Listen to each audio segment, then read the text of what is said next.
You're listening to the Back Home Network, presented by Home Field Apparel.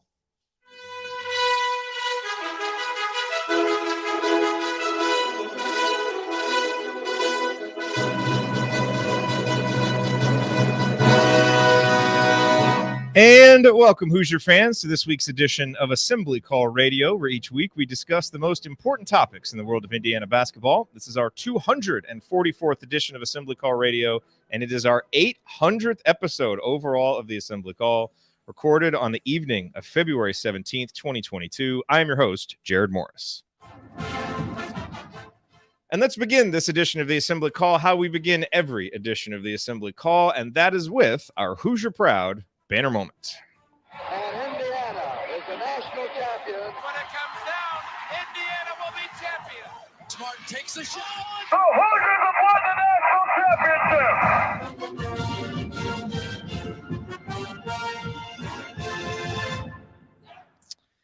It's been a bad 2 weeks for Indiana basketball. The Hoosiers went from appearing like a potential Big Ten contender at halftime of the Illinois game to losing 4 straight games that have placed them squarely on the bubble and brought all the old demons from recent February's past right back to the forefront of the program's and its fans' wounded collective psyche.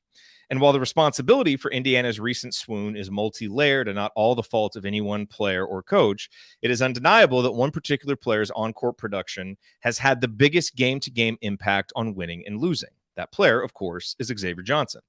When Indiana won 6 out of 8 games between January 6th and January 29th, X was mostly very good. Then February arrived. In 3 games played, X is 10 of 34 from the field and has as many turnovers as he does assists. He also missed a game because of a suspension. And yet one thing has remained consistent.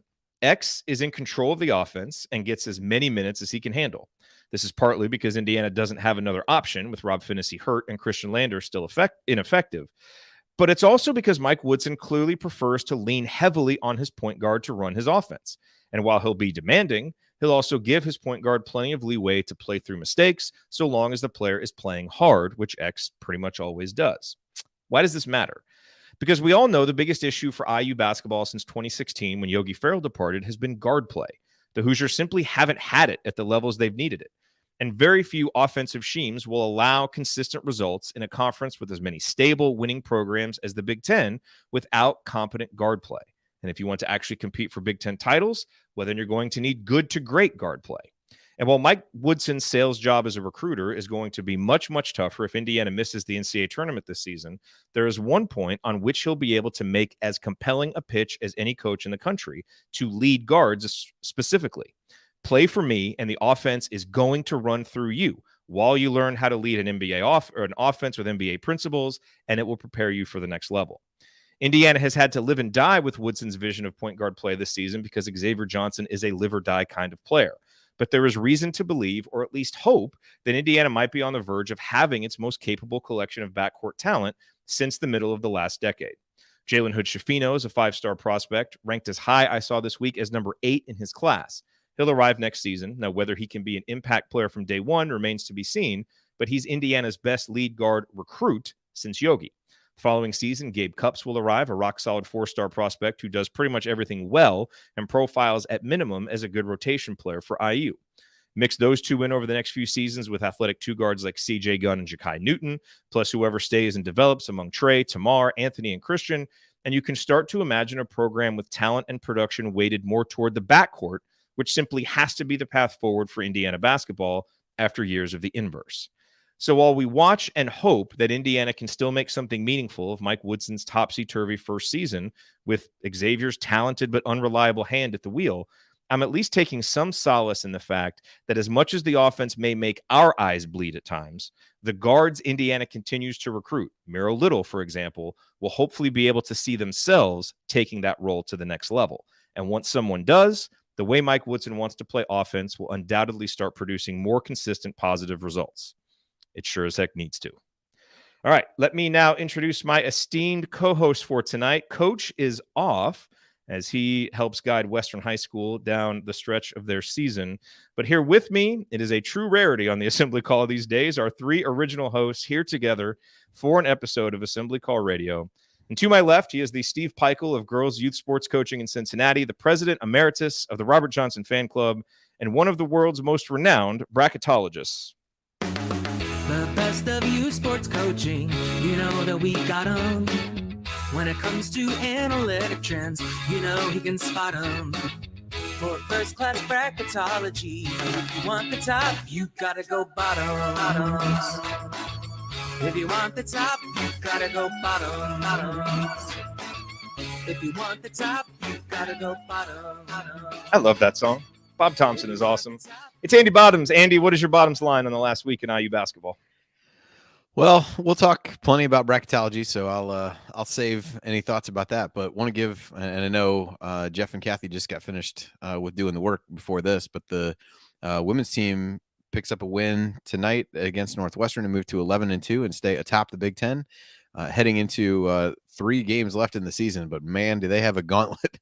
They play Iowa home and home over a 3-day time period. That's a lot of Caitlin Clark for a team to see. And then they travel to Maryland to finish the season. So if they're going to get that Big Ten championship, they will most certainly have earned it. But Mackenzie Holmes is back. So that's about as good a news as has happened to any basketball floor in Indiana, certainly Assembly Hall this week. So excited to have her back for a really important stretch run. And no matter what, looking forward to seeing them in the Big Ten tournament and the NCAA tournament. And, good to see them get back on the winning side of things tonight and hopefully get a little momentum heading into a critical stretch to end the season for them. Absolutely. Yeah, Mackenzie Holmes being back, that is the true banner moment today.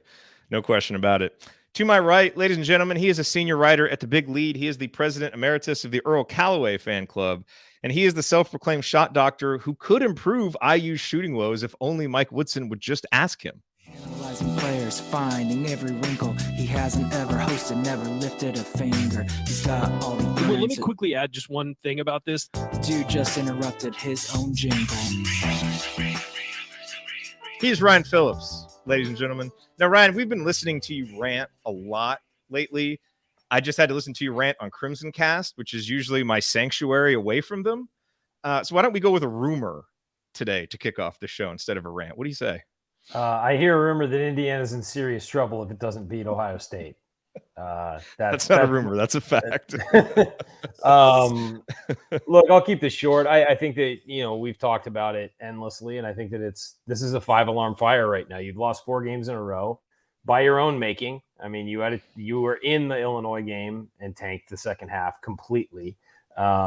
Just trying to, we even flew in for that game, and you guys couldn't show up in the second half. So tanked that. Had the Northwestern debacle. Michigan State just never felt in the game in that one. And then, you play with Wisconsin and you collapse late, as we've seen so many times this year.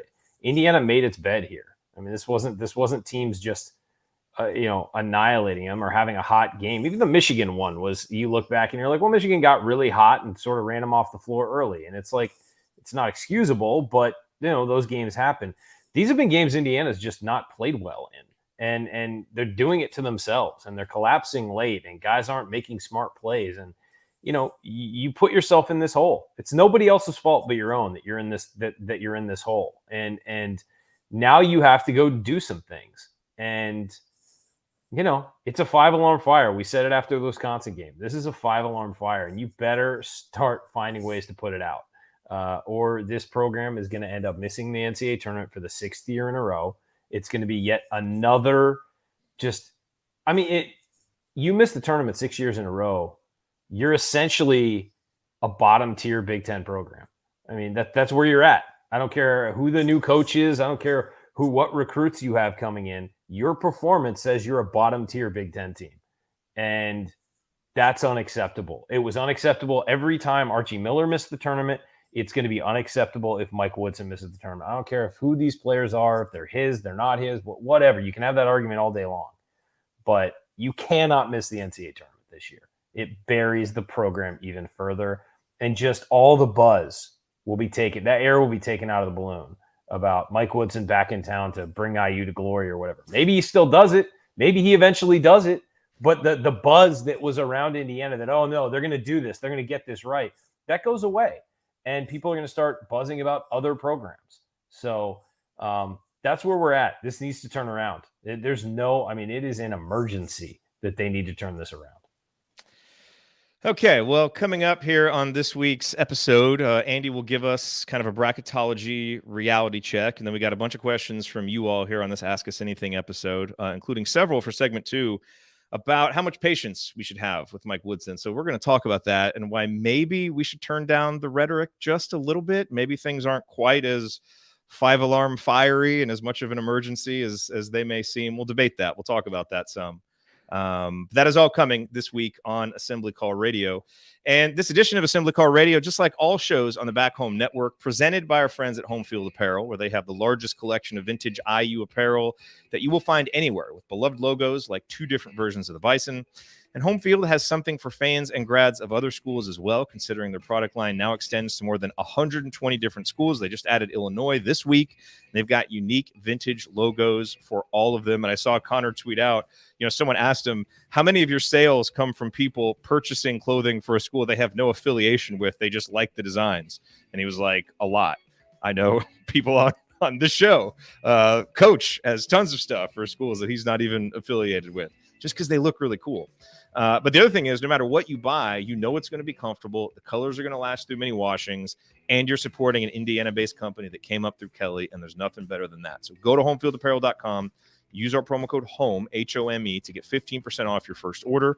That's promo code HOME for 15% off. Once again, the website is homefieldapparel.com. Wear one for the team.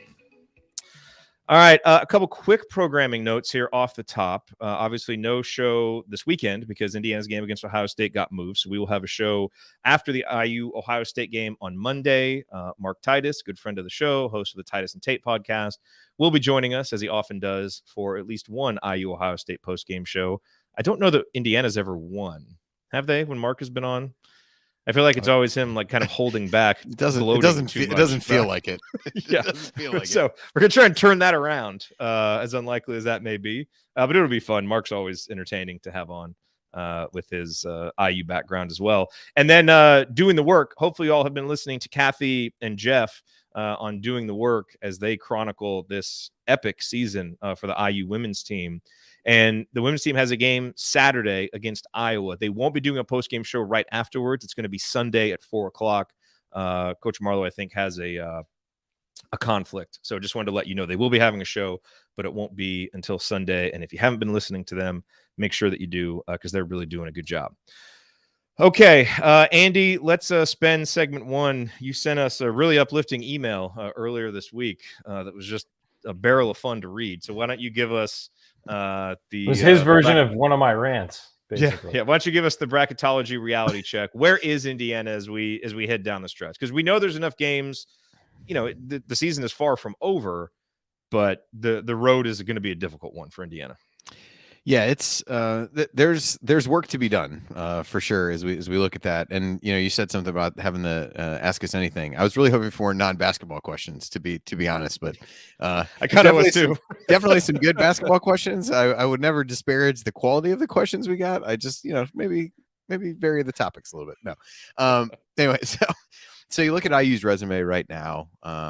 They're 2-6 in quad 1 games. This is all as of this morning. With the 2 wins over Purdue and Ohio State at home, obviously, the losses really outside of the loss at Northwestern are all to tournament level teams, most of which fall in kind of the quad 1A area. Then you go to quad 2, IU 2-3 there with the wins over Notre Dame, which has proven to be, I think, a lot better of a win than we might have expected it to be earlier in the season. The other one at Maryland, they've played a little bit better of late, but again, not a win against a tournament team. And then the losses there. You've got the Michigan game at home, losing at Syracuse, losing at Penn State. And so you look in totality at IU's 9 losses, they all fall in quads 1 and 2, but you have 3 of those that are against teams that aren't really in the at-large picture in terms of Northwestern, Syracuse, Penn State. Michigan is right on the bubble. I think they just finished out a win at Iowa, so that helps them a little bit, but it's another bubble team winning, so that kind of doesn't help IU very much either. So I think that's an important thing to note. IU has 3 wins against teams that would be in the field if it started today, but 3 and maybe 4 of their losses would be against teams that are not. Then you move to quad 3 where you're 4-0, and quad 4 where you're 8-0, and the challenge there becomes you're now 8-9 against the first 3 quadrants, and part of that plays into a really poor non-conference strength of schedule, which is we've talked about kind of the entire season is something you have to try to overcome. You don't want that to become a reason to leave you out of the tournament and be on the bubble. So you look at those things, you look at the quality metrics. IU rates better in those than the actual resume metrics. So the quality metrics are more the predictive ones like BPI, KenPom, Sagarin. Their average ranking there is just inside of 40th. But the resume metrics that kind of look at who you played, who you beat, which are KPI and then strength of record, the average there is 57, which I think which I think makes sense. I think from a metric standpoint, IU looks pretty good. The defensive efficiency is solid. So those are things that kind of make a case for you to potentially be in. But if you average those two ranks together, and I sent you guys an article that Lucas Harkins, one of the guys who's been on the Fielding the 68 show that I've been on a couple times, had written in it. There's not a ton of history with the net.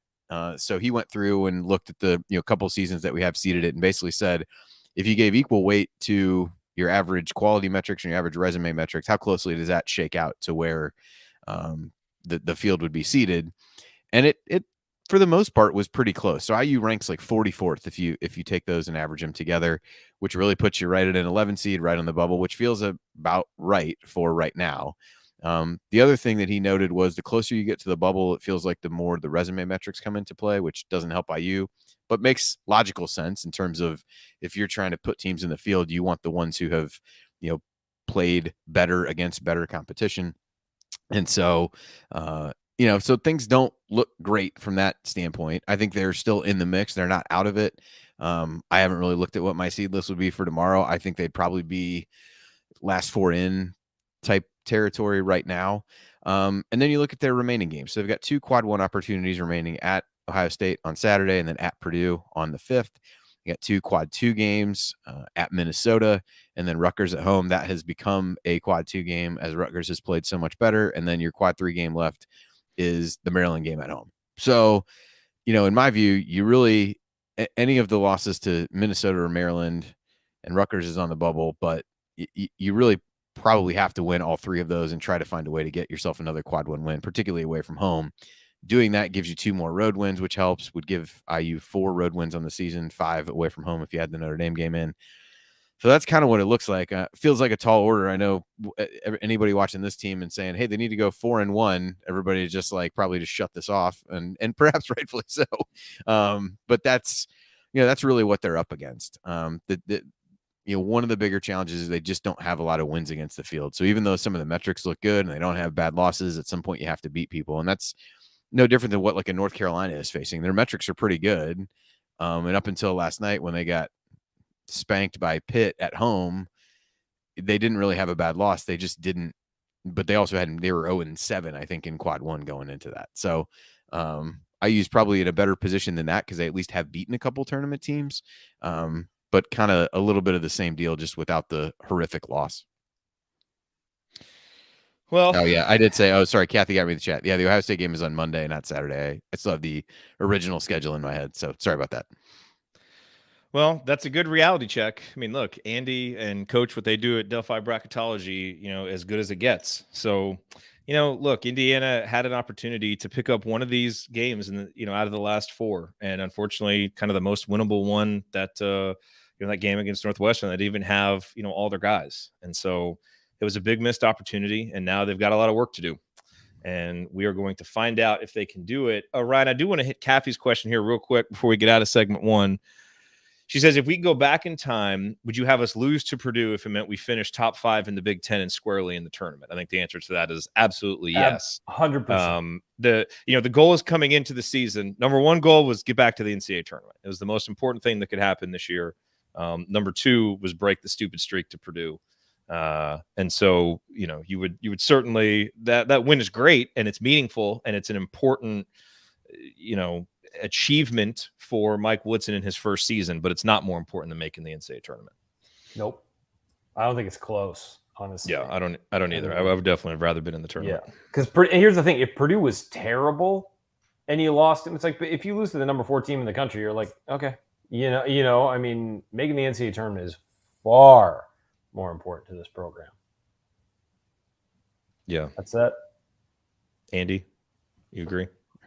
Yeah, definitely. I mean, I think after that, in the aftermath of that game, everybody was inclined to think well, you wouldn't need to make that trade because you were playing well enough to beat them. You would be, you're going to win enough other games to be fine. I feel like we actually had a question almost to that, to that same extent. So yeah, I would certainly agree with that. Yep. Okay, coming up here on Assembly Call Radio, we turn it over to you. We collected a wide variety of questions about IU basketball and other topics, and we are going to answer them here on the Assembly Call, beginning with one about Indiana fans and patience. Talk about that next. Stick with us.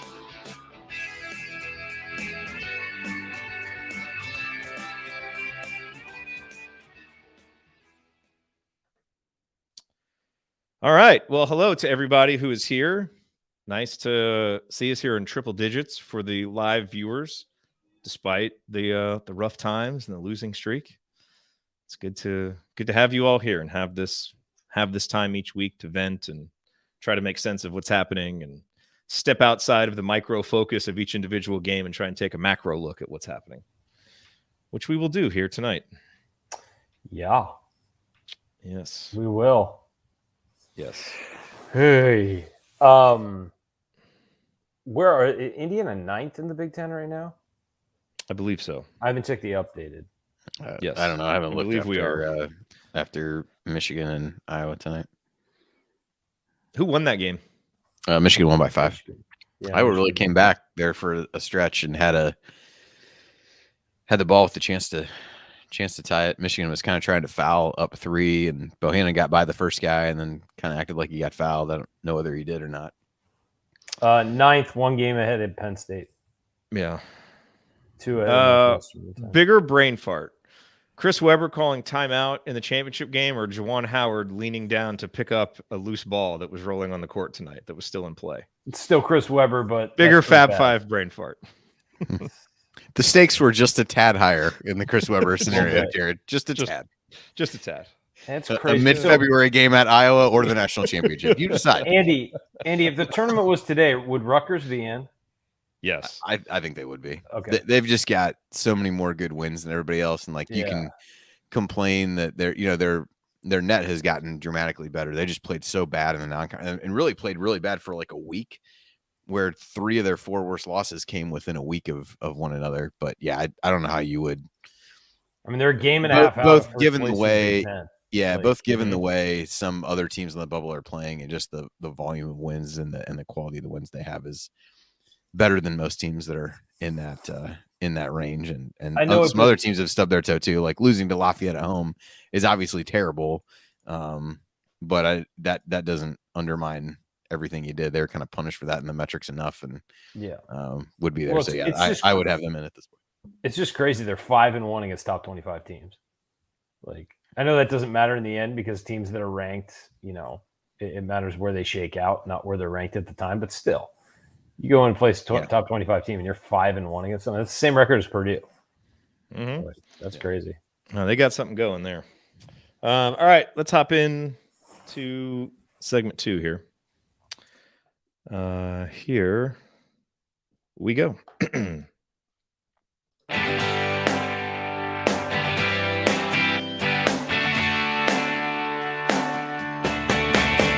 Hi, this is Jawan Morgan. What's the only thing better than getting IU's first triple-double in 47 years? Celebrating it with friends afterwards. Join Jerod, Andy, Ryan, and Coach on the assembly call after every IU basketball game. Go Hoosiers. Thank you, Juwan. Welcome back to the Assembly Call. I'm Jerod Morris, and in addition to Home Field Apparel, tonight's episode is also sponsored by the Superior Insulators, owned by longtime listener and IU season ticket holder Brad Brosmer, who we got to meet at our Switchyard event last week. Not last week, it was a couple weeks ago now. He was nice enough to provide refreshments for everybody there. It was great to meet and talk to him. We've been telling you about all of the great work that Brad's company has done installing air barrier systems and spray foam for the IU Excellence Academy, and how they also worked on the IU football locker room, Marching 100 Hall, and many other buildings on campus. And that work is all the more impressive because they aren't even based in Bloomington. But now, thanks to a recent acquisition of spray foam insulators in Bloomington, they're going to be able to grow and service the Bloomington market more efficiently through local teams and support. And it comes, with their a long-term objective. It allows them to achieve their long-term objective of having a physical presence in Bloomington, which would be great for the Assembly Call to have a physical presence in Bloomington one of these days. We need to work on that. So if you're anywhere in Southern Indiana and you need residential or commercial insulation, visit insulators.com to learn more and schedule your appointment. That's insulators.com, insulators.com to learn more. And thank you, Brad, as always, for your continued support for the show. All right, let's start getting to some of these questions. And there was a real theme with these questions.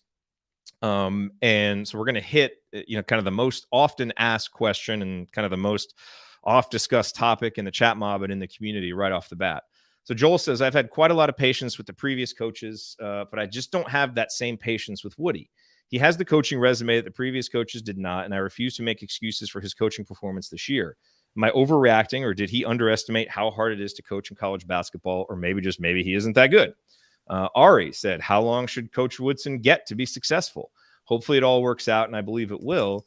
But do you give him 4 years minimum like Archie, or do you pull the plug after 2 or 3 if things are clearly not going well? How much patience should fans have? And it's a really interesting question, and I think one thing that we are noticing, we've noticed it amongst ourselves, I think we've certainly noticed it out there among IU fans, is there is less patience right now with the Woodson era than there was with the Archie Miller era, in part because of just what has built, and, Mike Woodson has stepped in here. He is a new coach in his first season, but everything that happened before him has really left a mark, and has left people just feeling a little bit less charitable and a little bit less willing to wait and kind of go through growing pains with a new coach.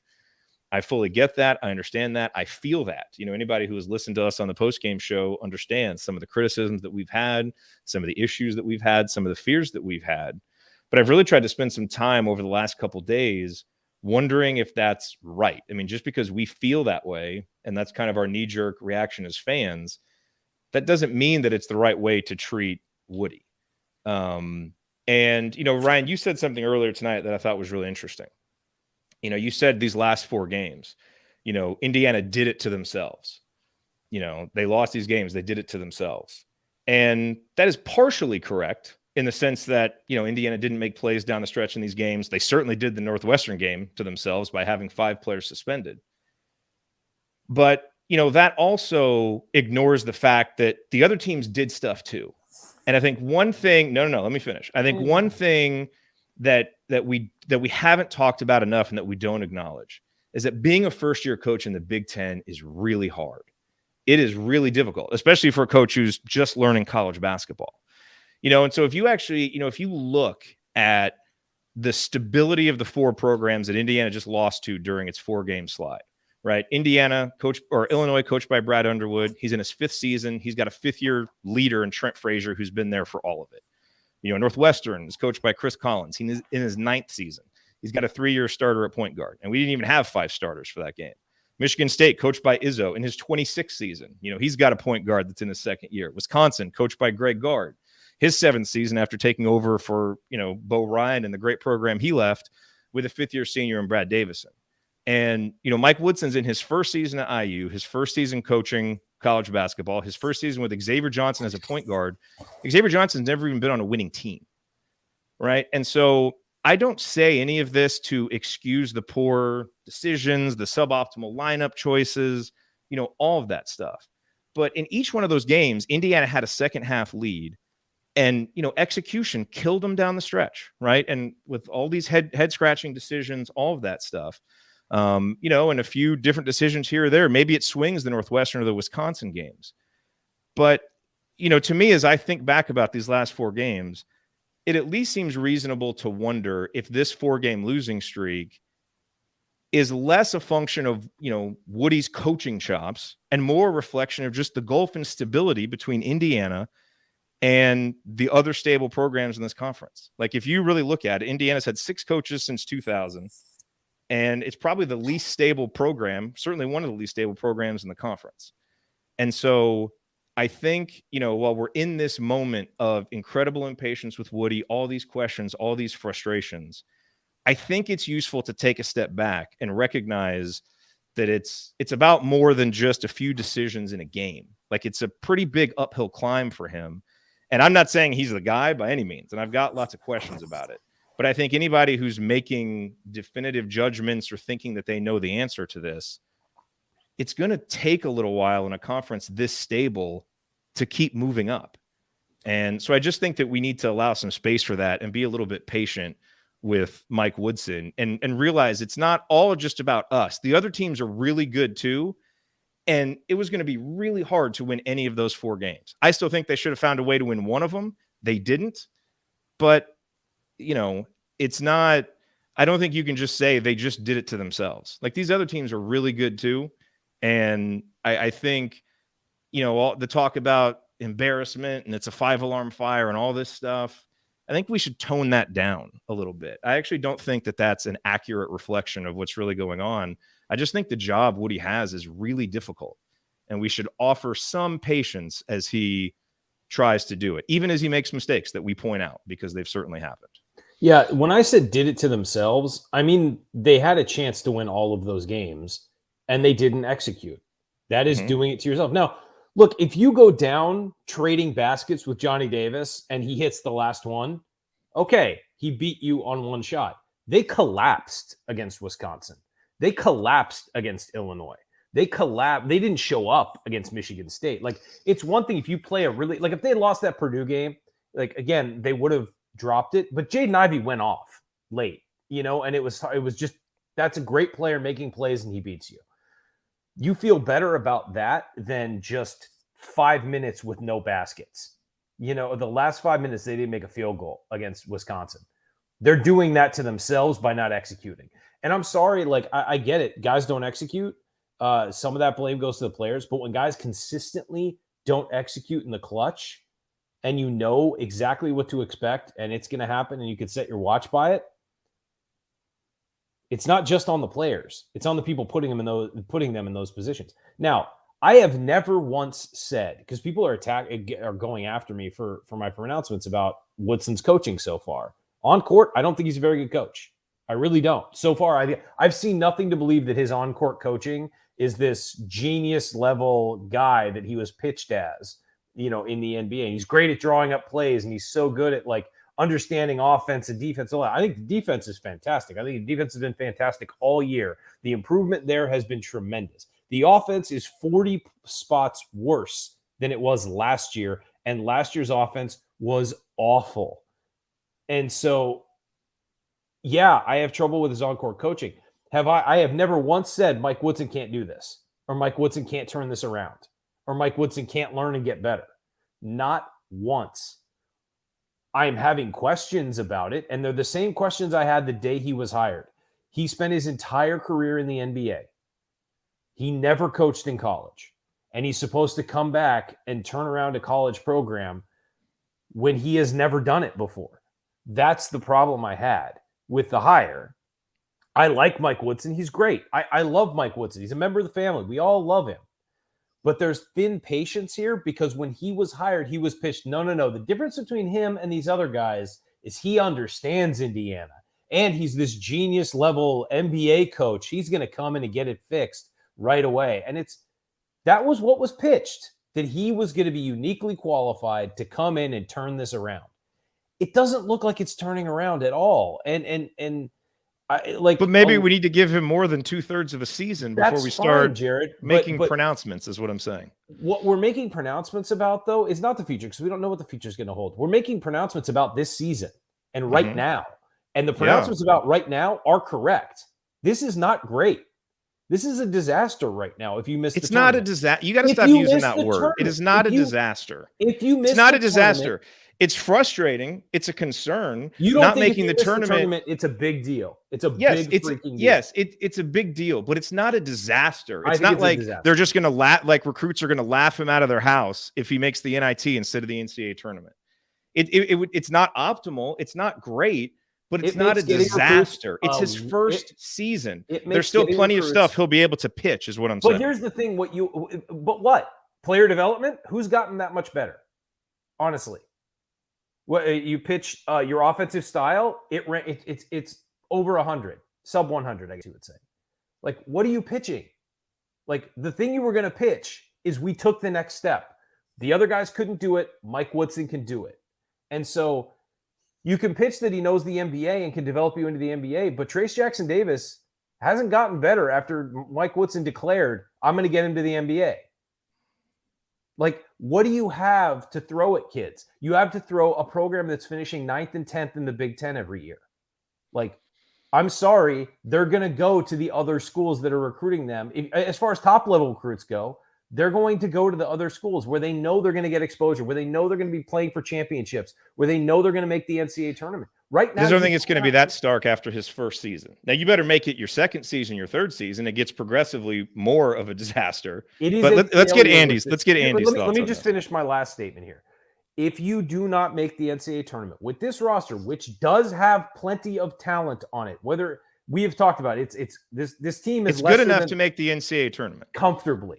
And if you don't, it's a failure. It is a failure. There's no other way to posit that. It's not like, oh, well, darn it. Yes, it's a failure. It's not a disaster, though. 6 years in a row without the tournament at Indiana, Jerod. Right, but that's not all on Mike Woodson, though. It was inexcusable. It was inexcusable when Tom Crean missed the tournament. It was inexcusable when Archie Miller missed the tournament. And it would be inexcusable if Mike Woodson missed the tournament. We have to treat them all the same. It was you don't have to treat them all the same. Mike Woodson is in his first season. It was a disaster when Archie didn't make it his first season.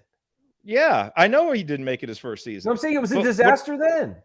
Like it's not Indiana a disaster. Should be in the tournament every single year. That's non-negotiable at Indiana. Right, but we're not. Right now, our closest peer in the Big Ten is Penn State. That's just the reality. So and Mike what I'm Woodson saying is, hasn't elevated it.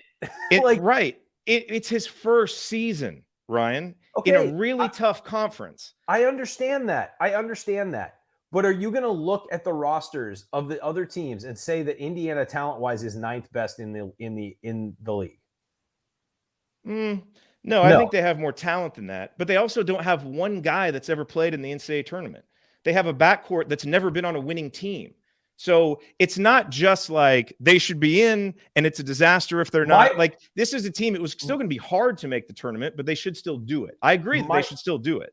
My argument here is that Mike Woodson should be elevating this team, and it doesn't seem that he is.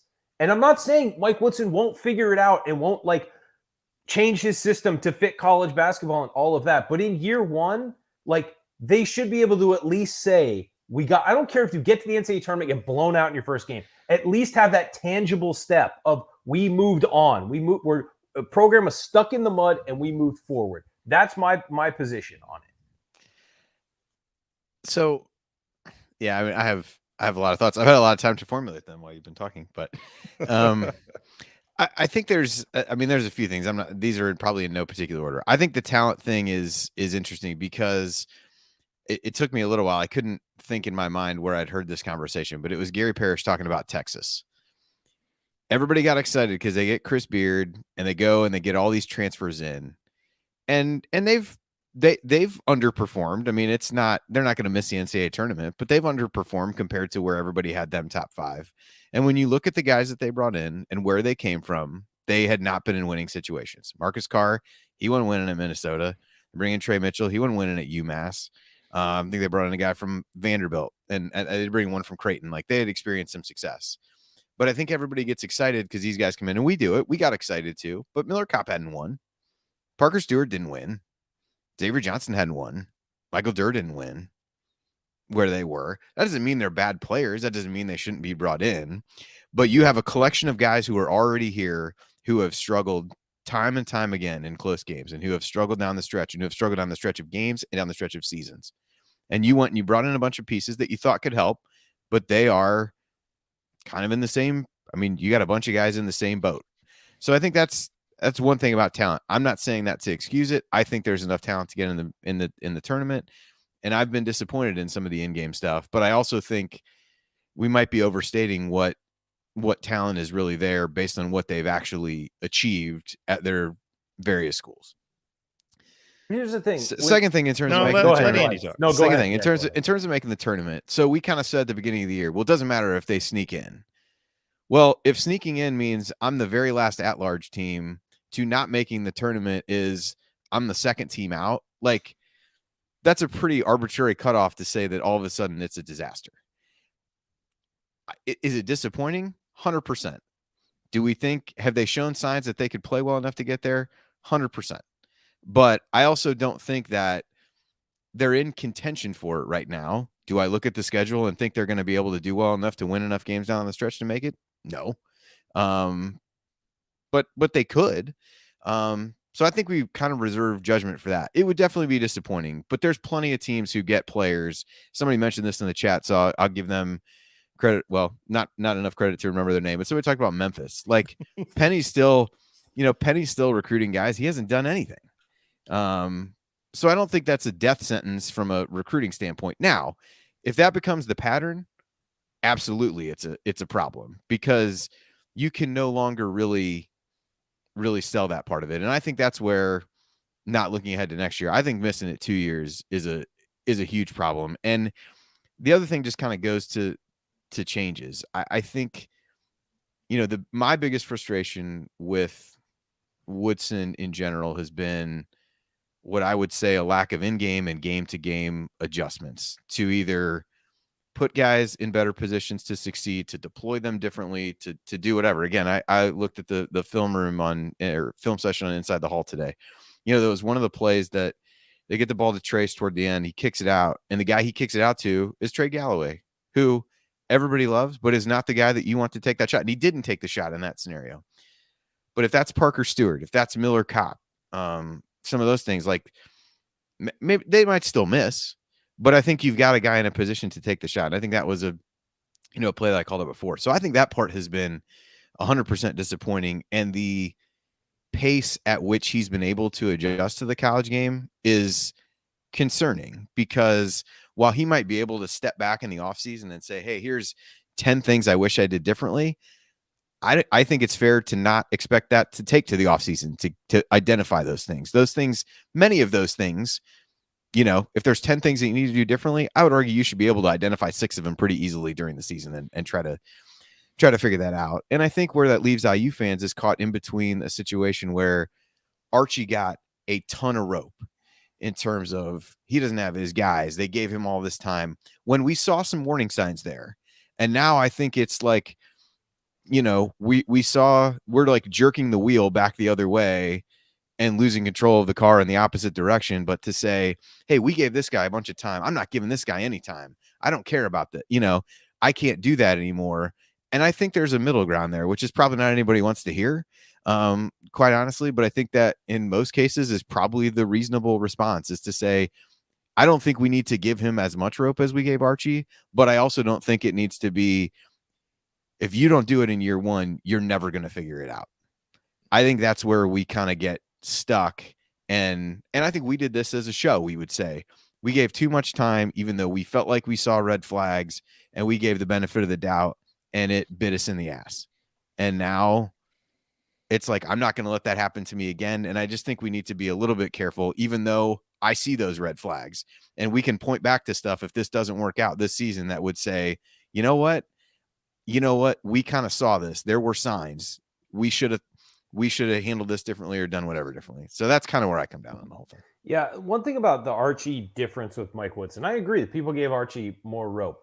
It was also pitched from the very beginning that, hey, he's going to need time to implement a completely radical different system than Tom Crean.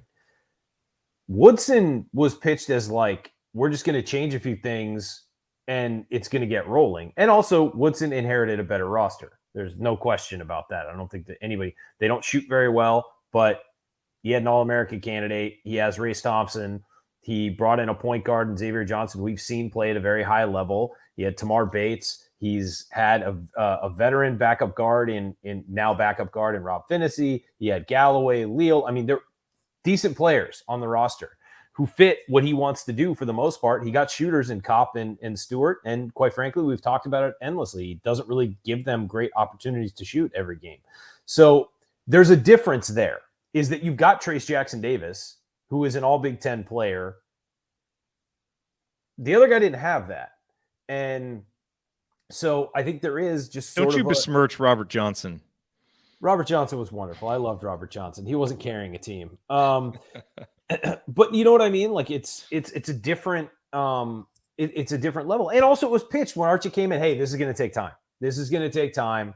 We're going to put in radically different systems, the opposite of what Crean did. We're going to do. Woodson was not. And the irony is Woodson is showing you don't need time to change the defense.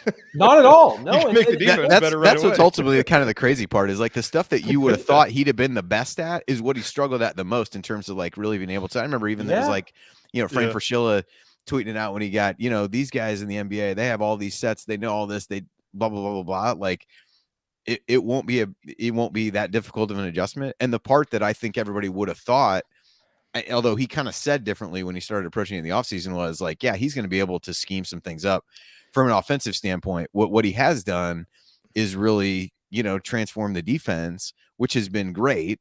And at the same time, the thing that you might have expected him to do the best at is one of the things he struggled with the most.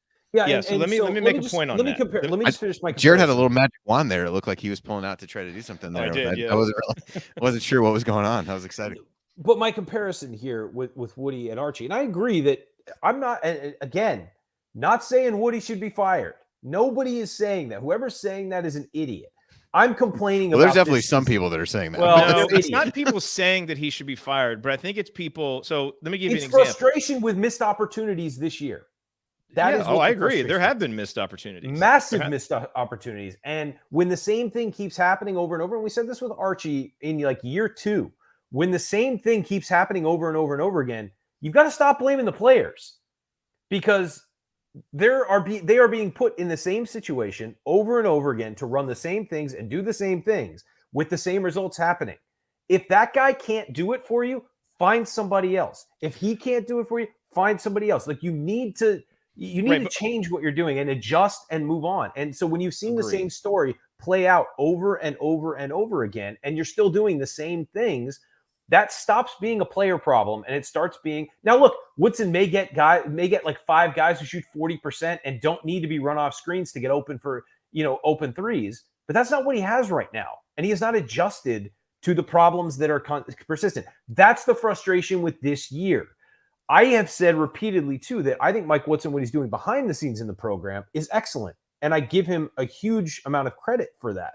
Behind the scenes, instilling, being accountable with players, holding them accountable, the confidence he's giving guys, the behind the scenes sort of infrastructure of the program, the recruiting, all of that has been good. My complaints are missed opportunities in game on the court. And that's what bothers me. Can he learn and grow and fix it? Absolutely he can. He's not a dumb guy. He's a smart guy, which is why it's been disappointing not to see the adjustments this year. That's the frustration, is he's better than this and he's not showing it.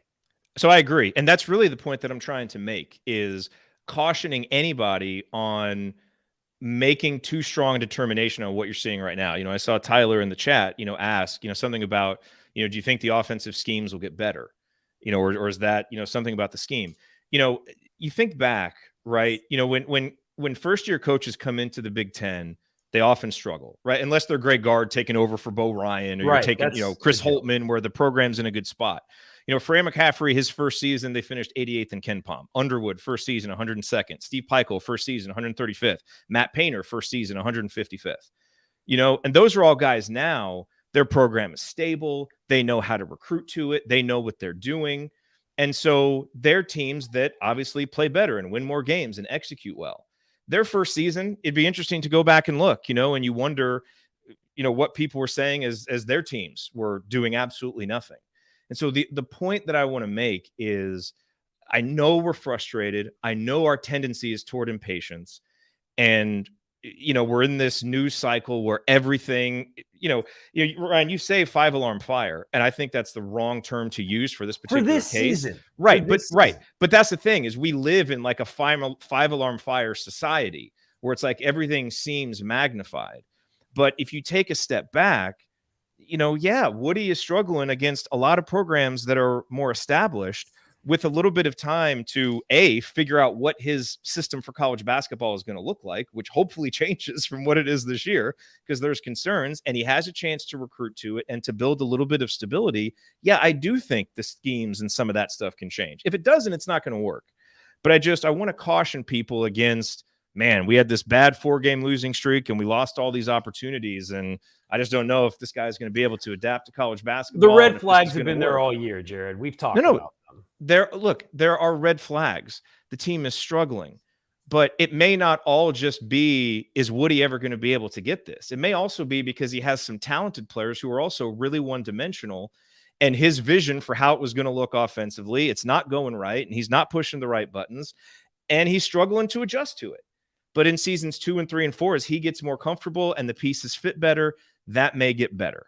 And oftentimes, the historical perspective I want to bring is guys really struggle in this league their first year. And so you just have to be careful. It doesn't mean that it's not going to work if you've got the right coach. Now, I fully get, I have a lot of the same questions that you guys do. You know, I'm not saying any of that stuff is invalid. I'm merely trying to push back against the impatience and what I see as judgments that are getting too close to definitive about a coach that we don't know enough about yet. That's it. And I think a lot of, you look at some of the other programs that you mentioned, and it's a chicken and egg argument, right? Like we want to say, hey, we need stability. Well, does stability breed winning, or does winning allow you stability? But there's a huge survivorship bias with all the coaches who are still there. Right. That part's all totally fair. So I think that's what the question is. And I think, this is a program that hasn't had enough stability. Now, again, we can argue, is that because they didn't win enough and then everybody gets impatient and somebody needs to go? Maybe it is. So it's one of those where it's really hard to try to figure it out. But you look at some of the examples that you said, people were patient with those guys for whatever the reason. They were patient with them and they found ways to turn it around. And now the culture is built in a way that, hate to do this on here, but like Purdue's a great example. Like Painter didn't have a good start, but they've built it, and it kind of, sound like friggin' Rothstein here. It does kind of run itself at some point, though. Like they've got an identity, they've got all those things that everybody here wants to get. And I don't know what Matt Painter would say the real reason for that is. Is it because somebody gave him time and kind of let him do his thing? Is it because he made these, 3 key adjustments over the course of time? Like maybe somebody's asked him that question before. Maybe there's an interview that somebody can point to say some of that stuff, but it's difficult because everybody wants that stability, but also wants to win and is unwilling at times to go through some of the growing pains that might lead to that. Because the problem is you went through growing pains with the last guy that yielded you nothing. And the promise was, well, these are just growing pains. We'll figure it out. And nobody ever figured it out. Yeah. So I just don't know, but the red flags aren't necessarily the same. But I think it would be disingenuous to sit here for any of us to say there aren't things that have happened that give you pause about whether it's going to work out. Yes. Yeah, no, for sure. And coach said, hey, if you're going to cite the guys that started slow and did well, the Big Ten is littered with, coaches that started slow and never got it going, like Archie Miller. And that's totally true. And that's why, as much as we nitpick on some of the stuff that's going wrong, and Ryan, you mentioned some of this, Mike Whitson should get a lot of criticism for what's happening with the offense, but that's got to be balanced with praise for what's happened with the defense. And for what appears to be a coach who is really trying to hold players accountable to the culture that he wants to build.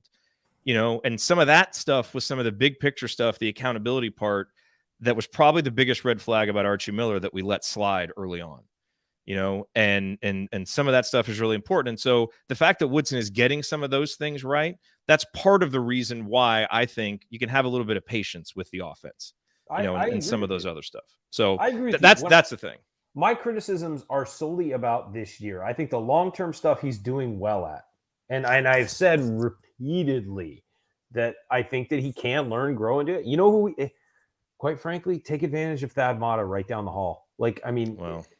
That's a huge red flag to me, that he's got a great resource there that from all accounts he's not really using. And I get that you were in the NBA. You think the NBA is the pinnacle of basketball, and you're going to come in and use your NBA concepts and destroy the rest of college basketball because they're higher level concepts. That's not how it works. They're different. It's a bigger red flag to me than the offense, actually. I would agree with you. And I think that, I just, that is scary to me. But at the same time, of course he can get better. And I do think the long-term stuff he's doing very well at. If he lands a center and maybe another wing in this recruiting class, good. In the 2023 class, Good. You're locked in. Awesome. You've got that down pat. But you got to produce, or those recruits aren't going to come. And so I that's where my worry is. And I think that with this roster, there isn't an excuse for missing the NCAA tournament. May happen, but there's no excuse for it. So Jamie asked us, what is the worst fight you guys have had with each other over basketball or anything else? Might be this if the season keeps going as it's going. I don't remember what our. I don't really remember that much. I think one of the bigger fights that we've had was actually this year when you said that the Michigan game erased the positive from the Purdue game, and we went at it on Twitter one night. And you, by the way, there's never been a serious fight. No, we've never always had been like fight. basketball stuff. We've never yet had a knockdown drag out.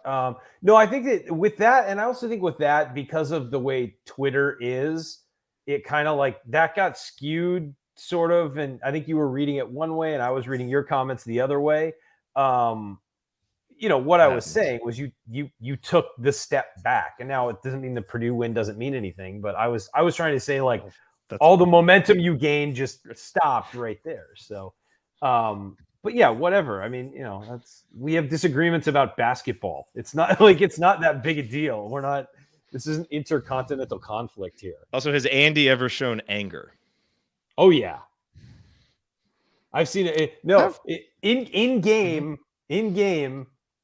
about referees. This is what I've been told by numerous people who have sat with you at games. Can neither confirm nor deny. I've gotten text messages. Andy's different in person. I mean, I would say generally over the course of time, I've probably mellowed out a little bit. Although shut up. People would probably people who watch me coach would probably suggest that I got a little bit of anger, but no, I don't know. I feel like over the time I've matured and mellowed out a little bit. That I try not to let some of this stuff get to me as much as it probably once did with IU or other stuff as well. So what are you looking around for? Shoot the ball. Look around you, Helen. We're at the threshold of hell. Yeah, I totally botched that though. It was really Ellen. I really messed that up. I'll have to redo that at some point. All right. All right. I think Ryan's got to go, right? Anyway. I can do like one more question. Ooh, one more question. All right. Well, let's I will pull a question from segment 3 in here. Okay, we have to do this one. Okay, from Bob Thompson. Coach Tonsoni is coaching Andy, Ryan, and Jerod in a Gus Macker tournament. What kind of system or strategy are you running? Also, I need Ryan to give a player comp for himself. So I emailed Coach to get his answer, and here was his response. 3-out motion with Andy at the point, lots of pins and flare screens between Morris and Phillips. Would use Morris in the post as needed. Set plays, tiramisu and ISO for a Phillips drive. West side, Morris back screen, step out for 3. And Cincy, ball screen for Bottoms. My concern would be on defense because despite Bottoms, the other two couldn't guard their shadow. Hey, I would try like Miller Kopp. Like it wouldn't work very well, but I would hustle. And I'd get in shape before the Gus Macker tournament. I feel like we'd have to run something that would allow us to rest at times. I am 6'3". You're not going to use me in the post. I know I'm skinnier now, but come on, I can throw some elbows. Player comp for myself. Well, Lorenzo Romart just dropped a name. You can pick that up later. Once nicknamed me Chitwood during a summer basketball camp. Yeah, he was just trying to gas. What a regrettable choice of question that you pulled forward to this, Jerod, so that we can allow. I'm not saying I am. I think in a stretch of 2 games, I hit like 9 of 12 shots or something from 3, and he started calling me Chitwood. I don't know. I don't know who I played like. I was a lanky bulldog. I don't know if they even exist. Those even exist. Yeah. I fashioned myself a Brian Evans, but I was much more of a Matt Roth. Oh, you know who I patterned some of my game after, and Indiana fans are going to hate this. Jeff Shepard from Kentucky. I like the way he played. It wasn't about liking Kentucky. I just love the way he played. He can't cut hard off screens, mid-range jumper. I was never even close to as athletic as he was. He was unbelievable, but I love the way he played. It's a good one. All right. Well, so good question there, Bob. Good answer, Coach. We appreciate that. All right, I guess we'll handle the rest of these questions, Ryan. You do that, guys. We'll talk What about was how it? wrong you are. 2 segments in an hour. Nice job. San Diego chicken. Yeah, there you Oh, go. wait. No. We do have to do one more quick one for you. Okay. Someone asked for a recommendation from Phil. Recommend a great restaurant for dinner in San Diego. I'm here for 5 weeks, staying close to Mission Bay. We'll be going to Mr. A's on the 24th. Son's birthday is tomorrow. Family coming in from San Fran. Mr. A's is number 1, I think, in San Diego. It's a classic. The Marine Room in La Jolla is also a classic. Jake's in Del Mar, one of my favorites. I was just there a few weeks ago. Get a sunset reservation. It's beautiful. It's literally on the beach. Marine Room, same way. So I would say Mr. A's, you're already hitting perfect. Marine Room and Jake's in Del Mar. Beautiful. There you go. Excellent. Thank you for the question, Phil. And happy Good job, birthday Phil. to your son. That'll be a blast. All right, Ryan. Later, guys. We'll talk to you soon. You a Monday night. Cool. Later. See you, man. All right, Andy. Should we hop in and do some of these other questions here? We can. I don't know if you want to take a break or do any of that, or need to We'll take a quick break. read the other parts. fine. I mean, whatever you want to do. But It's fun. We'll take a quick break.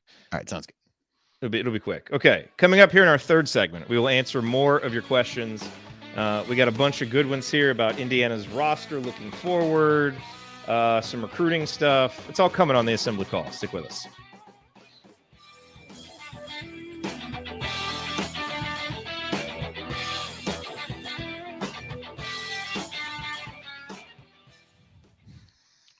Mm-hmm. Melon, you beat Melon knows how this works.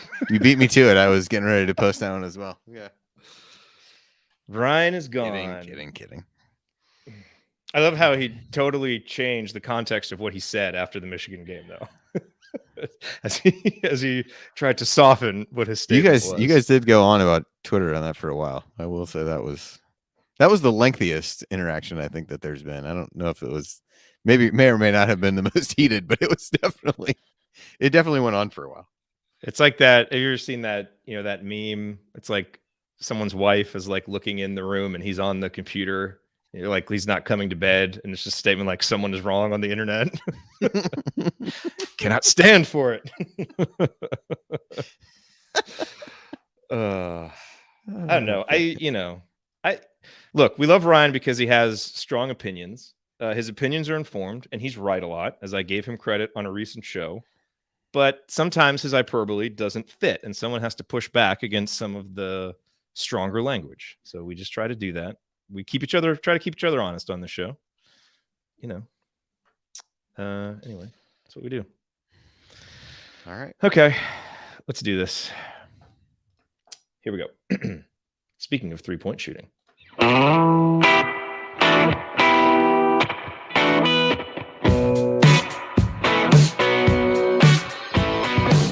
This is Nick Zeisloft. I never miss an open three, and I never miss an episode of The Assembly Call. Thank you, Nick. Boy, you would look good on the current roster right now. You're listening to The Assembly Call. I'm Jerod Morris. Andy Bottoms is here. Ryan had to bounce. But Andy and I will carry you through the rest of this Ask Us Anything episode. All of these questions were submitted via our private IU basketball discussion community, which you can learn more about at assemblycall.com/community. And some of them were delivered via Discord.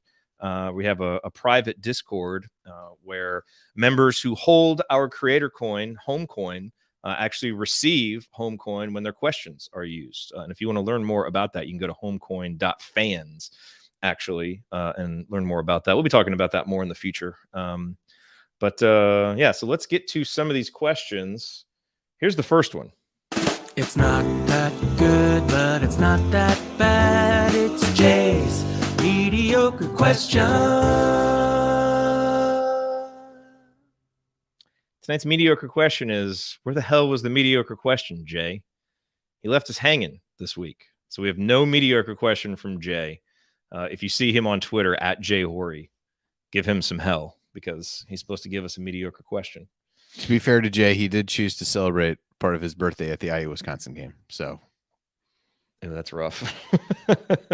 Just give him a little grace, That's true. That's true. And you know what? Jay was there. We started a new tradition. If you haven't heard about this, members of the Assembly Call community, we go at halftime of every IU home game.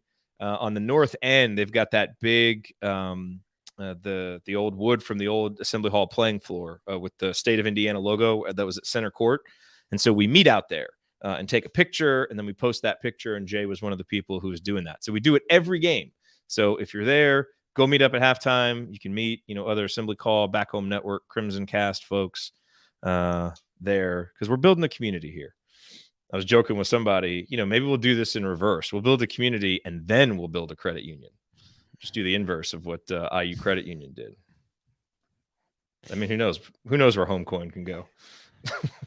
All right. Absolutely. Let's see. So we got this question from Wes. What role is Thad Matta playing? Is he being utilized at all for anything related to the on-court stuff? Ryan was going to answer that question. He kind of did. I don't really know any details. There's just, things that you hear. So I don't know. I couldn't really add anything more to it than we've said. I think if there's not a great relationship there and if that's not being used to the fullest extent, that would be a red flag. So I think Thad Matta is a great resource, but also to try and judge working relationships of really successful professional men who are kind of thrown together and are in their first season, we can't really judge that stuff without being there on a daily basis. So I don't want to make it seem like we have any definitive statements there. But I hope that relationship is as optimal as it can be, because it seems like that would be in the best interest of IU basketball. So we will see. Andy, let's go to you. From Tony. Okay, so Andy, you get to play the role of GM for Indiana basketball, constructing the roster moving forward. So who do you think, and look, we know there's lots of comings and goings now. Trace is expected to go pro, right? I think we'll all be surprised if he doesn't. Guys like Rob and Race could come back for another season, I believe, still, right? If they want to. So there's all kinds of stuff up in the air. There always will be. Projecting forward rosters is really kind of a futile thing. But who do you think are maybe like the three guys that would be the most important to keep when you look at what's expected, the recruits coming in as we look toward next year's roster? Yeah, I mean, as I think about the roster, the way he worded this was assuming that Xavier Johnson, TJD, Race, and Rob were all gone. I don't know if it's reasonable to also assume that the other transfer guys would be as well, but I kind of took this to the letter of the question that was asked. So, your commits for next year, you've got Jalen Hood-Schifino, you've got CJ Gunn and Caleb Banks. And the other part of his question was, you have the new commits coming, you have to take, which I think is not an issue necessarily. As I look at the guys, so that leaves the pool of guys to really evaluate here is Parker Stewart, Miller Kopp, Michael Durr. Again, I assume based on the way this was worded, those were options. Trey Galloway, Anthony Leal, Jordan Geronimo, Christian Lander, Logan Duncombe, and Tamar Bates. I think the first two for me were relatively easy, and they were Galloway and Geronimo. I think with Galloway, I think he just brings a bit of a toughness that the team really needs, and I don't think he's too duplicative really with the guys who are coming in, if you think about it that way. And Geronimo, he's definitely had some growing pains, it feels like, in recent games, but the upside is still there. And in the moments when he really flashes that, the athletic ability, plays with energy off the bench, has developed a decent shot. So I think, so I think those would be the two that I would probably pick the soonest. And then really, when you look past that, Geronimo gives you some front court. I mean, the glaring hole at that point is really in the front court. And I'm not sure there's a slam dunk answer of the guys who are, left on that list to really say, they fill that. Really, it would be, Durr and Duncombe. If you wanted to keep a big guy, or if you just assume, hey, I'm going to go transfer portal and try to, load up on big guys. So I don't know. Those were the two that were kind of came to mind quickest for me. I mean, who would you, one, I guess, would you say those are the two that you would pick? And two, who would your third be if you agree with that? Did you say Tamar? I did not. He would be in the consideration for me for that third spot. The two that I said were Galloway and Geronimo, and I was stuck on the other one. Yeah, I mean, gosh, I would love it if Race Thompson came back. I think that would be amazing. Well, I would too. I took it as the way he worded the question. That was not happening, but yeah, no, and maybe it won't. We'll see. So I certainly think the door is open to that. It's going to obviously be really interesting to see what he and Trace do. Yeah, to me, I mean, I think you got to take Galloway. I think he's kind of projects as the heart and soul and probably vocal and emotional leader of the program moving forward. And again, if he becomes a guy who can shoot, that's an all Big Ten level player. We all think, he's got his issues, but there's so much to like about him. I agree with you on Geronimo. The upside is still there. And if he can get past, whatever kind of the current frustration and struggles are, I think he can still be really impactful this year. He really kind of needs to be. And then I think Scoop is the other guy. He's got so much talent. We haven't seen it, for a variety of reasons this season. And maybe we won't, outside of just a flash here and there. But, he projects to me as the kind of guy struggles as a freshman, but then, boy, you really see a big jump as a sophomore as he takes a more prominent role. It's kind of a more solid role. He's just more comfortable and confident. And not that he ever lacks for confidence, but, just confident in, kind of knowing what his role is and that more is expected of him. So I think it's got to be those three guys. And yeah, you kind of have a hole in the middle, but I'll take my chances. Those guys are all really good athletes. They can do multiple things on the court, and then I would kind of fill in around them because none of the post options are no-brainers. Yeah, I would tend to agree. I think it's, in the same way Geronimo is kind of an upside choice. I think, Tamar fits that same category. And I think what you'd need to go look at then, if you're thinking, how am I going to fill some other holes on the roster? I think you really need a Race Thompson-esque guy that you could bring in the front court from the transfer portal. Or something of that nature. And then I think you need you certainly need another point guard if the assumption is that X is going to be gone. I think there's a lot of people who think Coach Schifino is going to step in and be able to assume that role right away. And I think the track record in a lot of cases of freshman guys stepping in and really being able to run a team is not very good at IU or otherwise. I don't want him to have that. Also, a lot of it's just a lot of pressure on him. So I think if you could get a guy, and then the other thing you're kind of assuming is, the recruits you've got signed for the future in terms of like Gabe Cups is coming in. So I think a transfer guy who you'd have for a year would be helpful to have at the point guard spot if you're looking at kind of like other top priorities of what you'd want to do to add other guys to the roster. Yes. So let's stick on this theme of players coming in. Where's the question about recruits that we had? I think it's right above that one. Is it? Oh, yeah. There it is from Phil. Do we know if next year's recruits can shoot the three? And then JD Hoosier, the current roster is full of one-dimensional players or at least players that have glaring weaknesses. Can you discuss the strengths and weaknesses of the incoming recruits? So, we're not recruiting experts. I think Ryan has probably done a little bit more work on this than us, so I will also credit, Jeff Rabjohns, Alex Bozich, guys who actually see video of these players and have written up reports. Kent Davis, I saw, he, one of the message boards, had kind of a breakdown of Ja'Kai Newton. So everything that I'm saying is just summarizing what I've read from those folks. In terms of them shooting the three, Hood Schifino, I think, is decent at it. And people think he can project to be a pretty good 3-point shooter, but I don't know that I would expect it from day one. CJ Gunn has really been shooting it well as a senior. So that does seem like a strength for him. Now, he's obviously going to have to get stronger and some of those things because he's pretty slight of frame, but he does seem to have a shot that is going to project. Cups is shooting, I think, 40% from 3-point range this year.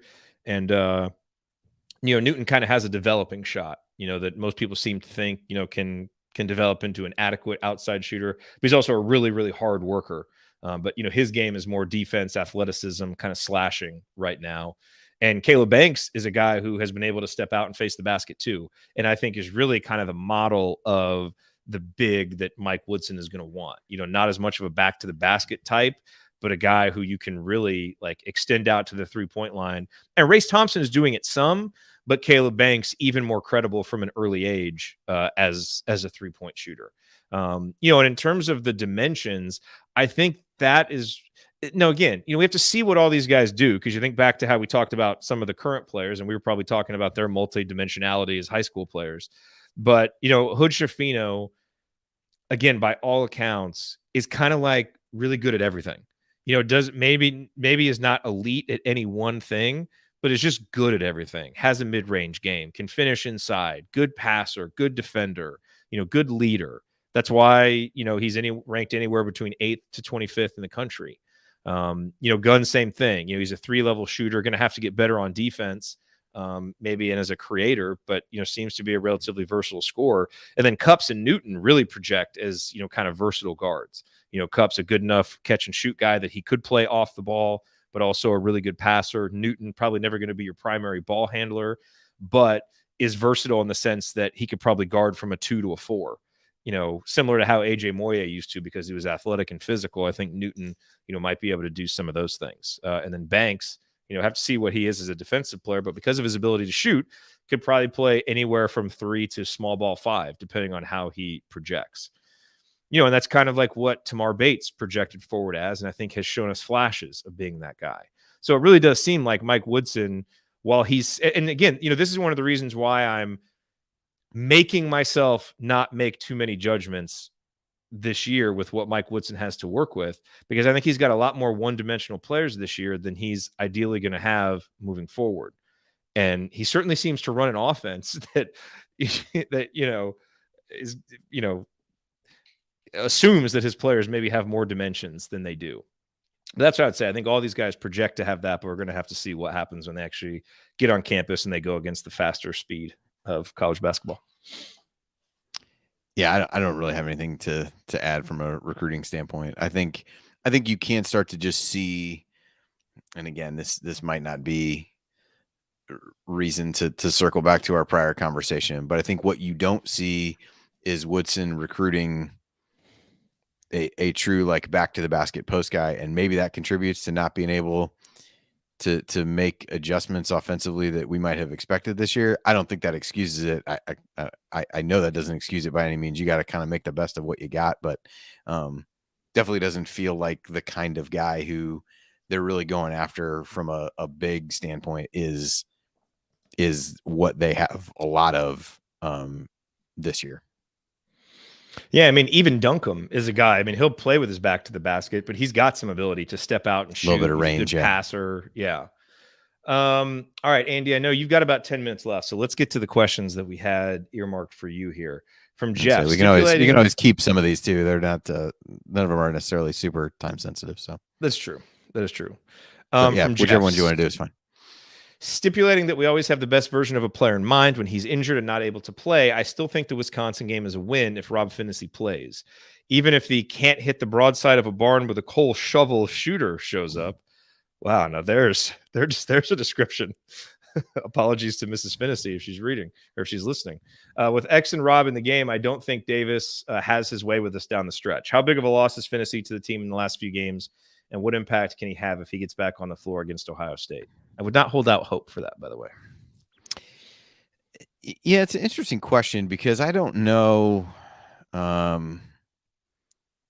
He certainly would have gotten his crack at Johnny Davis. I think from a size standpoint, probably some challenges there, just because he's not quite tall enough. But I also think he's had some success on. I think it was the Ohio State game is what the one I want to say, where he really played solid defense on, and the player's name is also escaping me, but they kind of put him on, one of their better perimeter scorers who's a little bit bigger, maybe around Davis's size. And I thought he did a good job. I mean, I think we talked about after the game against Wisconsin of, a lot of questions of should you have doubled him to try to get the ball out of his hands, but I think is a fair question to ask. But if you're going to try to put somebody one-on-one against him, there just weren't a lot of great places to turn from a combination of size and athleticism. So I think Rob, from the standpoint of just being a good defender, would have been helpful. And I think does just take a little bit of the pressure off of Xavier Johnson having to play quite as much. And, is a guy who had gotten more comfortable in catch and shoot situations, even though he'd done fairly well at those, was more comfortable taking the shots this year. So I don't know if that means he wins, but I think to have a little bit more of a bulldog and a good defender, you're probably forcing Davis to take you less off the dribble and more go into the post. And he had some success hitting some really tough turnarounds, but maybe you're making him take those shots instead of letting him get downhill and really, coming at the basket. Yeah, and look, even more than the Wisconsin game, I think you probably win the Northwestern game if you have Rob Finney, because Rob's probably not getting suspended. And of all the road venues that Rob has had success in, he's had 2 pretty good games at Northwestern. His freshman year out there, he had 13 points, knocked down some threes. As a junior, he had 5 assists, no turnovers. So that's been a place that he's actually been successful. And now you're not relying on Trey Galloway to be your primary ball handler. And so I think you're in a much better position to win that game. Look, I know, we don't want to put this stuff forward as much sometimes because it sounds like you're making excuses. I think Indiana's, they still should have won that game. Guys don't get suspended. Trace Jackson Davis dominate. You can still beat Northwestern. But I do think that the injuries to Trey Galloway and Rob Finney have hurt this team. As we've said, it's very possible that Indiana beats the Syracuse. Or wins, one of those games when Trey Galloway is out. And as we just said, it's very possible they beat Northwestern with Rob. Now they didn't, so whatever. And other teams have dealt with injuries also. But those are just a couple of things you look at because those have been 2 of Indiana's 5 best players in terms of lineups that they're in are really successful, in part because they're 2 of Indiana's best defensive players. And so when they're out, you're weakening the greatest strength of this team that helps to counteract their offensive struggles. And I mean, to be fair, those 2 guys are part of the offensive struggles. But yeah, I think if Rob plays, I think I would have felt more comfortable that they would beat Northwestern. Actually, I think his impact would have been felt more there than against Wisconsin. So, okay, let's go. There was a timely one. Somebody asked about coaches getting a technical to try to fire up their team. Yes. I don't necessarily know where I fall down on that, but Alabama fans would be all for it because Nate Oates got run last night and they just crushed Mississippi State after that. It had been a close game. I think they were losing when he went out, and they went on, I want to say like a 12-1, 16-1 run or something after he went out. But I think some of that's knowing your team and maybe what they respond to and don't. But it was an interesting question given the timing of somebody had just done it the other night when it became pretty clear he was. And Oates is pretty fiery, so maybe it wasn't totally orchestrated, but it felt like he was making sure he was going to get thrown out, and the team really responded to it. Played a lot better defense than they had earlier in the game up to that point after he got thrown out. But I definitely feel like that's a know your team. Is this something that will respond to them, or is it a piece of adversity that is not going to be one they're equipped to overcome? Yeah, and Kevin, who asked this question, he kind of framed it, as, do you also want to see, the coach fighting for his players, demanding that the refs, call it more fairly? And he was talking about the Michigan State game. He said Izzo seems to work the refs relentlessly every game, and maybe that pays off for him. And look, I think this is, again, why it's really tough in the Big Ten for first-year coaches. Think about the relationships Tom Izzo has with these officials over years and years and years, and all the coaches who have been around. And look, when you get a coach right and you have stability, like you've earned that. That's part of the benefit that you get for having that kind of stability. It just means that it's a bigger uphill climb for a new coach to get. Now, if you have the right guy, there's no reason that you can't overcome that and eventually create your own stability. So I'm not saying that to say that any of the goals for the season should change. It's just a recognition of, really, it's even less a commentary on Woodson and just more commentary of, just how far down the Indiana basketball is, and how unstable the program has been, and that it's a big uphill climb for anybody who has this job because, we haven't gotten hires right or they haven't worked long-term or whatever. Like there's a big cost to that. I think sometimes you have to pay that cost if you don't believe you have the right coach, because if you don't have the right coach, you'll never build the stability in the first place. But it gets harder and harder, and the more of these hires that we don't get right, it's just going to keep getting harder to rebuild it until we get the right guy. So,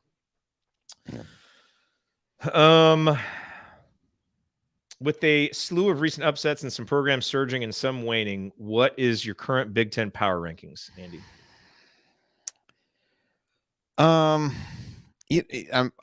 tempted to, oddly enough, I'd be tempted to put Illinois at the top just because I think they are a group who, when everything is clicking, do enough on the defensive end as well as the offensive end to really potentially be the best team. The flip side is it feels somewhat silly to put them over a Purdue team that has beaten them twice, despite some of Purdue's obvious flaws from a defensive standpoint. So I think those two, though, to me, are a fairly clear top two at this point. And then I think, Wisconsin, Ohio State are grouped pretty closely together. I really don't.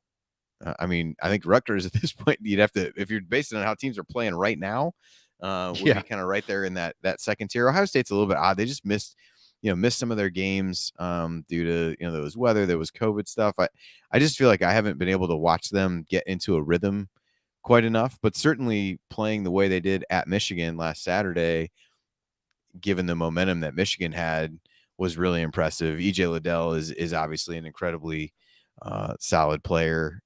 So I just haven't been able, I just feel like I don't have a good feel for them. But like Michigan State, I haven't been overly impressed with. They certainly have not played well lately outside of the game against IU, which maybe says more about IU than it does about them. But they almost lost at Maryland, although Maryland, played well against Purdue, got blown out at Rutgers, lost at home to Wisconsin, and just lost at Penn State. So I'm not sold that they're anything special, but I think they're in that middle tier with the, Michigan, Iowa. I'm probably not as high on either from a bracketology standpoint or otherwise. Just really haven't beaten a lot of teams and, ran up their metrics quite a bit in the beginning of the season when they didn't play anybody in the non-conference. So I guess that's how I'd rate the top, and then the bottom is just kind of a little bit of a mess. But I'd say kind of Purdue, Illinois, one tier, Wisconsin, Ohio State, Rutgers the next, then maybe Michigan State, Michigan, Iowa, Indiana the next one, and then you kind of got everybody else. I would say. At least we're above everybody else. Any qualms with that? We're barely above everybody else at this point. We are. I saw Dylan at UM Hoops tweeted out the Big Ten efficiency margins. We are hanging on at 0.2. That first half against Wisconsin is really doing a lot of work for our efficiency margin to not be negative. Well, the second half, I would argue, more than offset that. So, well, yeah, it's true. That is true. Yeah, really, it's really more the first half against Penn State. That's the one. That one is a I was looking at Bart Torvik today, and he's got some a lot of different things there. I was looking, partly he has some stuff that looks at what teams with similar resumes, like how it panned out for them. And if you look at the one that projects to the end of the season, things are pretty favorable for IU. Now he also has IU ranked pretty high. So probably has maybe has them winning some games that we think they probably won't win. So if you project it to the end of the season, it's pretty good. But there's an option on there where you can pick it and say, to like, look at it as of now, the bracketology projections are far less rosy. But I was also on there, and it was just looking at some of the offensive efficiency, and it's just kind of like a rolling 5-game average. And you looked, and I was like, man, what's this one that sits way up here? And that was the Penn State game. So that definitely feels like the outlier at this point. I have a conspiracy theory about Bart Torvik. I think, given that Wisconsin is like 30-5 against us in the last 20 years, or whatever it is, I think he secretly bumps Indiana up because he knows Wisconsin is going to beat Indiana, and he wants the wins to count a little bit more for anybody who's looking at Torvik. It's my conspiracy theory. I'm gonna run up by him. Yeah, I'm sure he'll tell you if that's right. Do you need to bounce? We can do one more if you want to do one more. I think we hit all the ones that you had for me, but if there's another one that you want to hit, let's do this last. All right, so let's don't do the baseball one. I'm not prepared for that. I'm not either. I'm just waiting for hoping that the Reds get sold to different ownership, but that's not. We had this one for Ryan about from Karen, basically, can you fix Xavier Johnson's shot at this point in his career? I mean, I don't really think so. Look, actually, I shouldn't say that. I mean, NBA guys, kind of work on their shots and tweak things all the time. So with the right instruction in the off season, you could. I don't think you'd want to do it right now. But yeah, I think in the offseason you could make some improvements as long as he's, willing to put in the time to kind of groove the new shot, which he's a hard worker. So I would think that he would be. Yeah, But, I think it's interesting. I think back to some comments that coaches made on that over the course of time, and it's like, do you spend your time trying to make small tweaks to kind of groove the shot that they have versus breaking it down to build it back up? And I think at this point, I mean, he's 22 years old, 21, 22 years old. It probably is pretty tough to do that. But I do think there's some. I mean, there's kind of the hitch in it. I think sometimes he's shooting almost not at the top of his jump, but either on his way up or down, rewatching some of these plays. So I think there's, but he's had some success this year in some of these catch and shoot situations. So maybe it's going back and looking at that. I think you can make some, but I don't think I think at this point, you're probably past the point when you would consider overhauling it entirely. Yeah. I mean, look, I'm hoping that's what happens to Romeo now that he's in San Antonio. I mean, they've got one of the most renowned shooting coaches, who's really helped. So hopefully that'll help him. Last one from Tom. Do you feel Trace is ready for the NBA, or will he be back for his senior year? And from Wes, on a scale of 0 to 10, has Trace's overall game leveled up as much as you thought it would this season? I really thought Coach wanted him to develop an outside shot instead of everything being right around the rim. So this is an interesting one. No, I don't think Trace is ready for the NBA, but I don't think that necessarily means he'll be back for his senior year. I think he's ready to make money playing professional basketball, wherever that is, and I'm rooting for him to make it to the highest level possible. I just think it's going to be really tough for a guy with his skill set, with his combination of skill set and height, to succeed in the NBA. I'm really more interested in Wes's question because, I know Scott and Ryan talked about this on Crimson Cast. We're all, I think, a little bit disappointed that Trace hasn't shown more elements to his game. And, look, when Woody comes in and says, I'm going to do all of these things, I think it's fair to, to hold the coach accountable to that. I think you've kind of heard a few things in press conferences that suggest, it sounds like, Woody wants to give Trace the same freedom that Race has. Trace just isn't taking it, and I think it might just be that, and I have no idea, maybe he worked absolutely 0 on his outside shot, and maybe he worked for 2 hours every single day to improve his outside shot. But the net result is he doesn't feel comfortable doing it in games, to the point where he's not even looking at the basket. Like, it almost feels worse than his freshman and sophomore seasons, where he's just totally given up on even trying to pretend he's a threat. So the coach has to get some accountability for that. But, also at some point, the player has to develop the skill.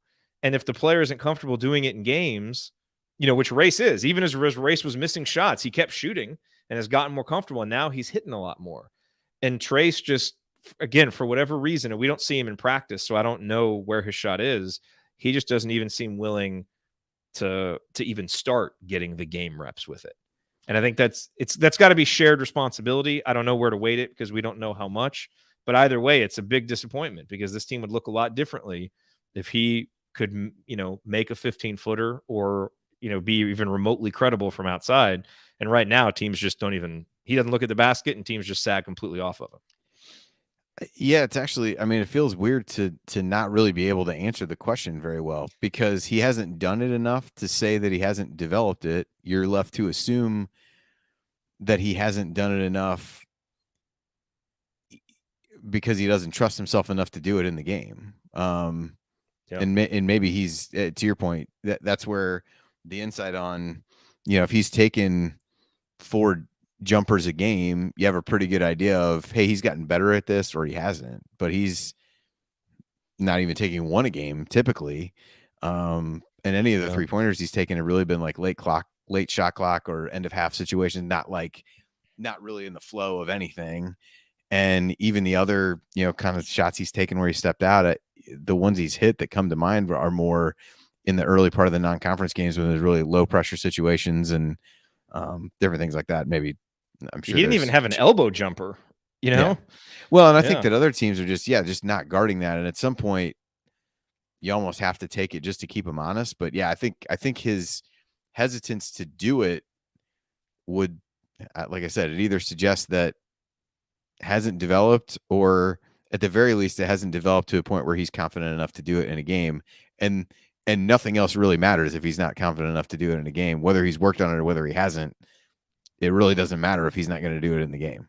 Yeah. It's one of those things you would love to get like a fully unfiltered answer from Woody, because it really seems like he's willing to give him the same leash that he gave Race. Just go shoot it. Just shoot him. Yeah. Build confidence. I just interpret the shoot him in comments the games. same way that you do in that regard. I think when you look at inside, it still really, really favors, going over his right shoulder, as any left-handed player would do. But I think there's even some times when, he's taking, I forget if this was, I don't know if it was Tony that brought this up or Coach, but even some of the shots where he does turn over his other shoulder, he's still trying to shoot it with his left hand, which just from an angle standpoint, a lot of times he's off balance. I think that's one that, I think it was Tony who did it in the film room this week, where he just had some clips of his post ups and the difference. And this was true even in the Wisconsin game. I go back to when he had some success, even somewhat late in the, kind of mid to late portion of the second half, when they were running those, rub plays and screens to get him the ball on the block. Like the difference in when he catches it, where his foot can kind of touch the restricted arc, and when he gets pushed to step out from that is crazy different. Because one of the shots in the that Ryan did on the film room on Inside the Hall today was one of the first, I think the last time they ran that play to him, he got pushed out, tried to take a left-handed jump hook, but he's, pushed where he's, a foot or two outside of that restricted area. And that's where he really starts to struggle. And, that's not going to get easier in the NBA because he's kind of undersized to play that position there, which makes it all the more important that he gets comfortable taking some of those other jumpers or being able to step out on the floor enough to be able to put it on the floor and go by somebody. And he just, I don't feel like in this case, I think we complain a lot about Stewart and Kopp potentially not being put in situations to do certain things.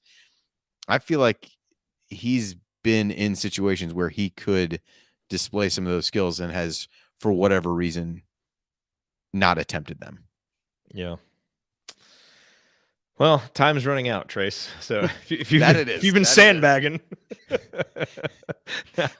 now would be the time. And look, again, man, to Trace's credit, he was awesome against Wisconsin. He really was.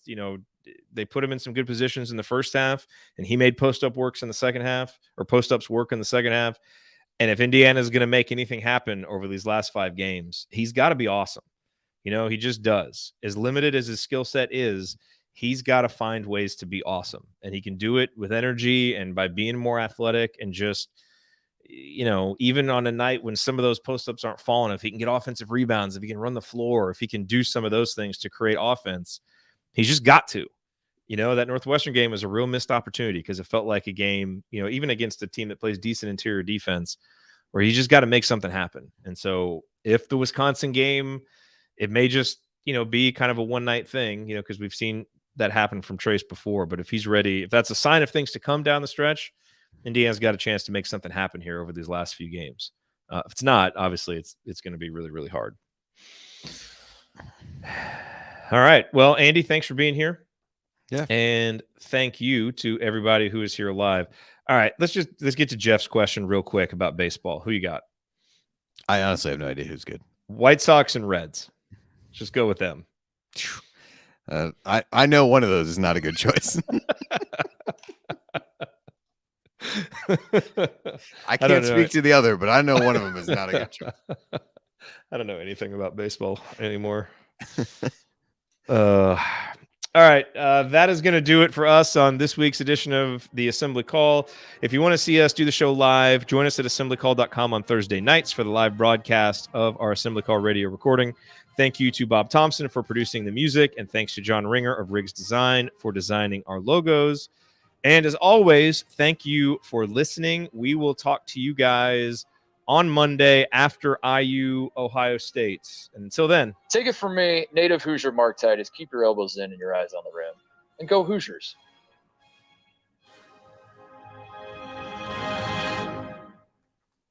All right, I got to get out of here, folks. Thank you. Thank you. Thanks for coming out. Shoot the ball. Yo, this is Sneep Dio Double Dizzle. Oh dear. All right. I'm calling it a night for this. I gotta probably do some bracketology. Do some bracketology stuff. So fun times await. So anyway, all right. Good show. Cool, man. Thanks for everybody for joining us. And then A weird weekend off from I know. IU. Maybe much needed for some. I think much needed. Let's just enjoy some basketball. Other than the women's team, those should be good with there we with go. Iowa. So chat comment of the night. I blame Ryan for all of IU. It really did start to go downhill when Ryan enrolled at Indiana. We really should look at that. Maybe. All right. I'll talk to you guys later. All right. See you, Andy. I have a few extra minutes here. Were there a couple extra questions? I know we said it was an Ask Us Anything. So if you guys have any questions in the chat that you're interested in me answering, I'd be happy to do it. There are a couple other questions I want to get to here. Phil said, we've only heard great things about the character of the team until the Curfew 5 incident. I guess that's how they're going to be referred to now, which is fair. We've had criticisms of their ability to respond to adversity on the court, but off the court, they were stand-up guys. Have we been misled in order to maintain IU's reputation as a clean program? Man, I don't know. I don't know enough about these guys, really, I think, to answer that properly. But I would also say, I mean, look, missing curfew, leaving, showing that level of disrespect to your teammates, to what your coaches want, that is not a good thing. I still don't. They didn't get in trouble when they went out, but they violated a team rule that they shouldn't have. That doesn't necessarily mean that they're not, good guys or even stand-up guys. Perhaps they may have just been young guys that made a mistake. So, I think we should hold space for that. So, I don't know. It's interesting, the ability to respond to adversity on the court. I think that's more a function of, again, we have a lot of guys that haven't had a whole lot of success in college basketball. Like I went back and looked at Pitt. Xavier Johnson was never on a winning team at Pittsburgh. We're asking him now to be the steady hand of a team that's going to make the NCAA tournament. His talent suggests it. We've seen him do it. So again, I'm not saying that we shouldn't hold that expectation. It's just maybe a little bit of a higher degree of difficulty than what we thought, maybe for him to have that level of consistency. Hopefully he can get it toward the end of the season. But some of the other guys, it's kind of the same thing. So, I think we've got, good guys who do the right things for the most part. But I'm glad Woody kind of laid down the law and told them what would be acceptable and what would not be. So, but I wouldn't extrapolate that to making judgments about whether they're stand-up guys or not. We just don't know enough. From Blake, Cohen Carr, thoughts. I don't know. I haven't seen enough of him, so I cannot make a statement. Yeah, he's got elite athleticism, but I haven't seen him enough. Let's see. There was one other question here that got submitted. Maybe this is the question. Jamil, is this the question? So Sean says, what's different about Indiana? There's so many examples of major college jobs where new coaches come in and immediately have drastic improvement quickly. Texas, Marquette, to name a few. Is it possible we're, the fans, the expectations we hold, the problem? I do think Indiana fans and our growing impatience can cause a problem because I think it can make the tone on social media. And unfortunately, that is part of reality now, because players see it. Woody even mentioned it. That tone gets more toxic, by the year. It was not like that, early on when Tom Crean was struggling. But that's also partly because he came in and had those two really good seasons, and so he always kind of had that. So there was frustration. But now it's just built and built and built. It's part of why I said what I said during segment 2 today, because I felt myself getting caught up in it. And I really felt like we needed a little bit of a pushback to bring some balance here. Like, I get it. There's some struggles, but let's be fair to a new coach. Let's try to add some perspective and take a bigger picture view on it. And so I think, as fans, our passion, our knowledge to a certain extent, maybe which can sometimes lead to a little bit of maybe arrogance and entitlement. I do think there's a little bit of that there because of what a lot of IU fans have experienced and feel like we should have. I think that can be a problem, but I think the net impact of IU fans is still positive because even through the struggles, IU fans are still here. They're still supporting. Recruits still see the impact of, my God, this fan base is crazy, and you can still, Assembly Hall still has magic like it did for the Purdue game because the fans, for the most part, the loyal ones have stayed connected with the program. So, I really think, what's different about Indiana, I just think Galen talks about this a lot on Crimson Cast. The program has just been mismanaged for so long, and we are now so far behind other Big Ten programs in terms of stability. And it just becomes a more uphill battle every single year. And so we've got to hit on the right coach, and then we have to give that coach time. We hoped it was Tom Crean. It wasn't. We hoped it was Kelvin Sampson. It wasn't. We hoped it was Archie Miller. So I really think, what's different about Indiana is there's enough of that past accomplishment and the tradition and the fan loyalty and all of that stuff to keep Indiana relevant, even when the results on the court really don't suggest relevancy. But the further and further we get from the actual on-court relevancy, it makes the job more difficult as other Big Ten schools just, especially the ones that we're looking up at in the standings, they keep building on what they already have, and we're always starting over.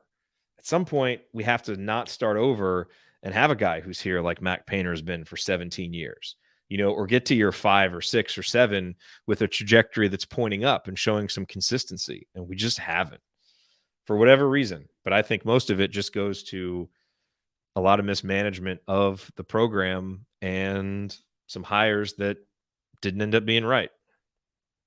I will never absolve the fans of the responsibility that we have. I do think we have a responsibility to try to manage our frustration and try to be careful about what we put out in the public, because recruits see it, players see it, parents see it. And so we should be mindful of that. But I still think ultimately Indiana fans are a net positive for the program. Let's see. The curfew 5. Yeah, that's what people are referring to them as. Megan, what time are you thinking for a call tomorrow? We do need to chat. I don't know, maybe afternoon, or I'll email you. Jack, do you think IU makes the tourney? I want to believe Indiana is going to make the tournament. But if you're just asking me to analyze objectively and I had to put any amount of money on it, I would say no, that they don't. Because I just don't think they're just behind the 8 ball now with their resume. I thought 11-9 all along. Now it seems like it'll be a real challenge to get to 10-10. And 10-10 might do it, but then you might also have to win in the Big Ten tournament, and it's tough to assume that we're going to do that. So it seems to me like it's more likely that Indiana won't do it. I sure hope they do. I'm going to be rooting for it. I'll probably talk myself into it as the games get closer, but here in the sober moment of late Thursday night with a game still more than 72 hours away, I think it's hard to see. I really do. And I hope that that's proven wrong. Let's see here. Is my hairline ever going to recede? I don't know. I think I got my mom's hair. So I think I got lucky there.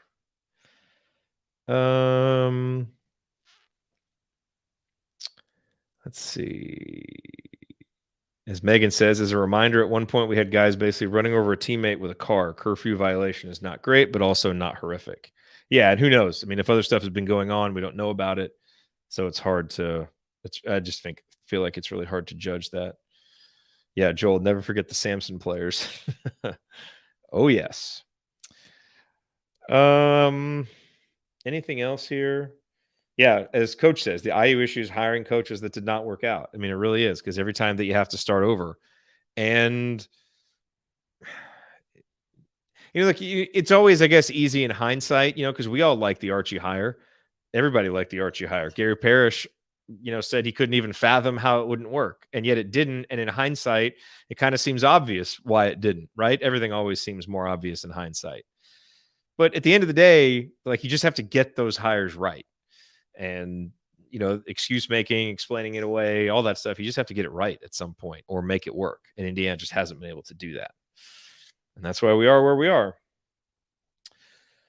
Jerod, just remember that we're never going to be as bad as Kentucky fans who were wanting to fire Cal after last year. That is true. Joel's picking IU to finish 12th in the Big Ten next year.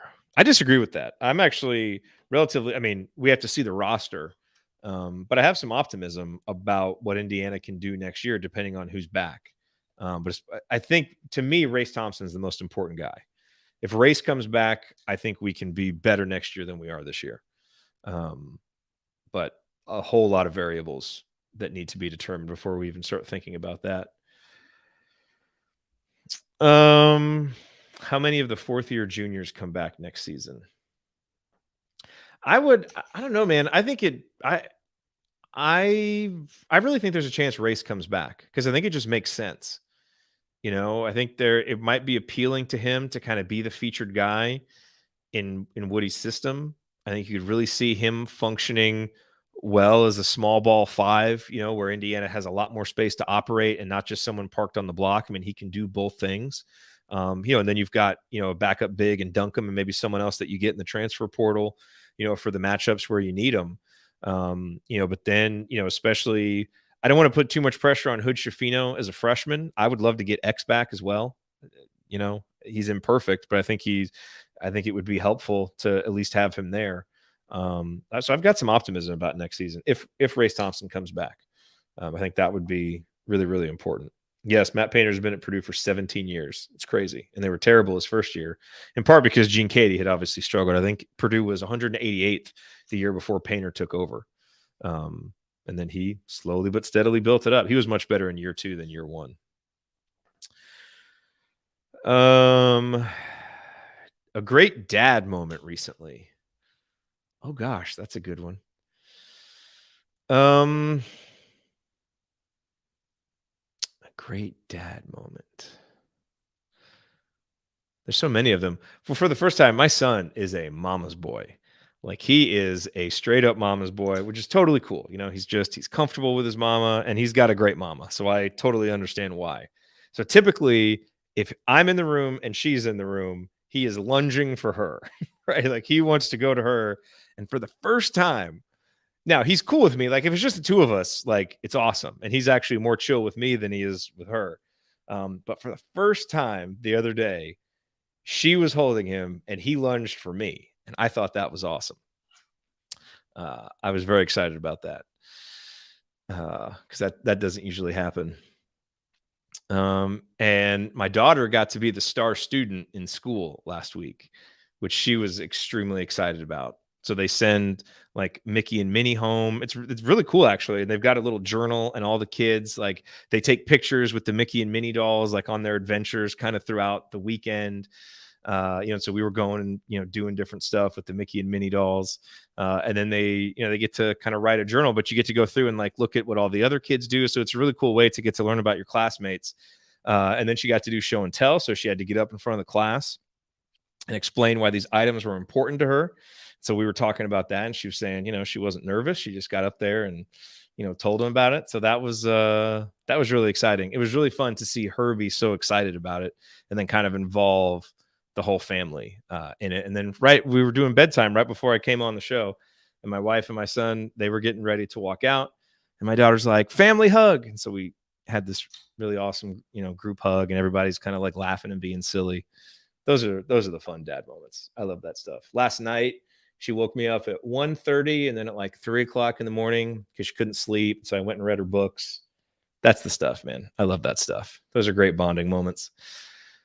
A little tired now. Didn't get as much sleep, but I wouldn't trade that stuff for anything. Will Mike Woodson succeed? I don't know, Jack. I really don't. I think it's too early to judge. I think there's a lot of reasons. Okay, here's what I would say. To me right now, I think there are more reasons to think he will succeed than he won't. But there are more reasons to think he won't than I was hoping or expecting in year 1. Maybe that's the best way that I can say it. So I'm still optimistic.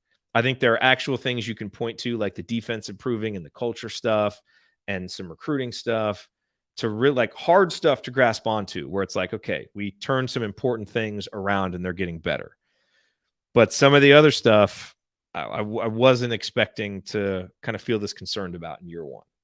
So that's kind of where I'm at with it. Still fully think we should be patient. I think the narrative has gone a little bit off the rails, and we've gotten a little bit too crazy, in part because of how the last 6 years have gone. But I do get some of it. So hopefully that stuff will improve as we move forward. Can we beat Ohio State on Monday? We can. We already beat them once, but they're undefeated at home. They are really good. That is not a place that we've really played well I don't know, since what, 2012, 2013? Have we won there since then? I don't even remember. You know, so we certainly can. I don't think we will, but we can. Is Trey Galloway a future all Big Ten player? I would bet on Trey Galloway because I just believe in his attitude. I believe in his work ethic. And I think I think you can improve as a shooter. He doesn't need to be great. He's just got to improve. And so if he can get into the mid 30s as a 3-point shooter, then I think he can do it. So I will bet on him. Will Lander be around next year? I don't know. And I wouldn't even speculate about it because who knows? Yes, Joel, he did like the bear. I took pictures and I meant to send them to you. He was he was sick right when I got home. We had kind of some scary stuff happen right when I got home. So I didn't get to give it to him right away. But he's been playing with it recently. I'm going to send you some pictures. I forgot to do that. Will he be a Hoosier in 4 years? I think so. I mean, I hope he develops, and I think he can certainly see some time as an upperclassman, just as a guy who does the right things and can make shots. There are a lot of guards coming in, so there's going to be competition, but you just really get the sense that he loves Indiana and I think understands what it will mean for him long-term to be a Hoosier. And so while he could probably go somewhere and get more playing time, the long-term impact of being at IU, graduating at IU, I mean, just being an eternal fan favorite, he seems like a guy who really understands the value of that and understands, and loves having his family close and all of those things. So, I mean, I would predict yes, but that's just guessing. He also, if he's not getting enough playing time at some point, may say, I want to play because I believe I have more to offer a team. So I wouldn't guarantee it, but I would expect it. Do you think Trace may come back or transfer? I don't think so. I mean, I just think it has seemed, I mean, we said this after, during last season too, that, he's just ready to go. So there's no chance he comes back. And then he did, but there was a big change and, there was kind of reason for that, with Woody coming in. So I would be shocked, honestly. I think, he's getting older now, he's a junior. And, I'm sure he believes that he's ready to be an NBA player, regardless of what we think. And I wish him luck on that, but he's probably ready to get his professional basketball career started. And, that probably in a lot of ways is probably the best decision for him to do that, depending on what he could get NIL wise if he stays at Indiana. If Indiana goes 3-2 down the stretch and finishes 19-11, 10-10, they would be ahead of the 19-20 season, and that team was in by all accounts. Would probably have Iowa in the Big Ten tourney. Yeah, they've been tracking pretty closely with that team until the 4-game losing streak. It depends on what people do around them. If Indiana goes 3-2, so they lose to Ohio State, they lose to Purdue, but they beat Rutgers, Minnesota, and Maryland, they're going to have a chance. At that point, it's just going to depend on what the other teams around them do and then what they do in the Big Ten tournament. The problem is, and Andy kind of laid it out, Indiana's going to lose a lot of tiebreakers, right? Like they don't have a good non-conference schedule. If they haven't beaten Ohio State and Purdue, they'll have a high volume of wins, but not enough of those wins against the top 2 quadrants. And so when you start comparing them to the other schools around there, 3-2, depending on the makeup of what those wins are, it's just going to be tough. So they could at that point, but that's why, to me, as you start like playing out the scenarios, if you were to kind of simulate the season out, Indiana would probably miss the tournament more than they would make it, which I guess is why that would be my prediction. Now you go 4-1, you change that narrative and you're probably in, but that's just going to be tough to do. Tony, did she put IU gear on Mickey and Minnie? No, she did not. She liked their normal gear. My daughter is, she likes, rainbows and pinks and some of that stuff. So she does have some IU gear like that, but haven't quite gotten her fully. She was wearing it for a couple of games. And so, I told her, because she wore it for the Nebraska game that we won on the road. She wore it for the Purdue game. She wore it for one other game that we wore. She hasn't worn it the last few games. And so before the Wisconsin game, it was going to be on before she was going to bed. So I said, my dear, would you mind wearing the Indiana shirt to bed? She's like, why do you want to pick my pajamas tonight? It's like, well, I just think it's a little superstition. The team was playing well when, when you were wearing this shirt. And so, but she kind of took it the wrong way. And she was like, so are you saying it's my fault they're losing? And I'm like, oh man. I was like, no, it's not your fault they're losing. It's just superstition. It's kind of fun. And so I had to kind of pick up the pieces from that, because I think she thought that I was blaming her, which I wasn't. But I mean, put the damn shirt on so we can start winning again. Come on.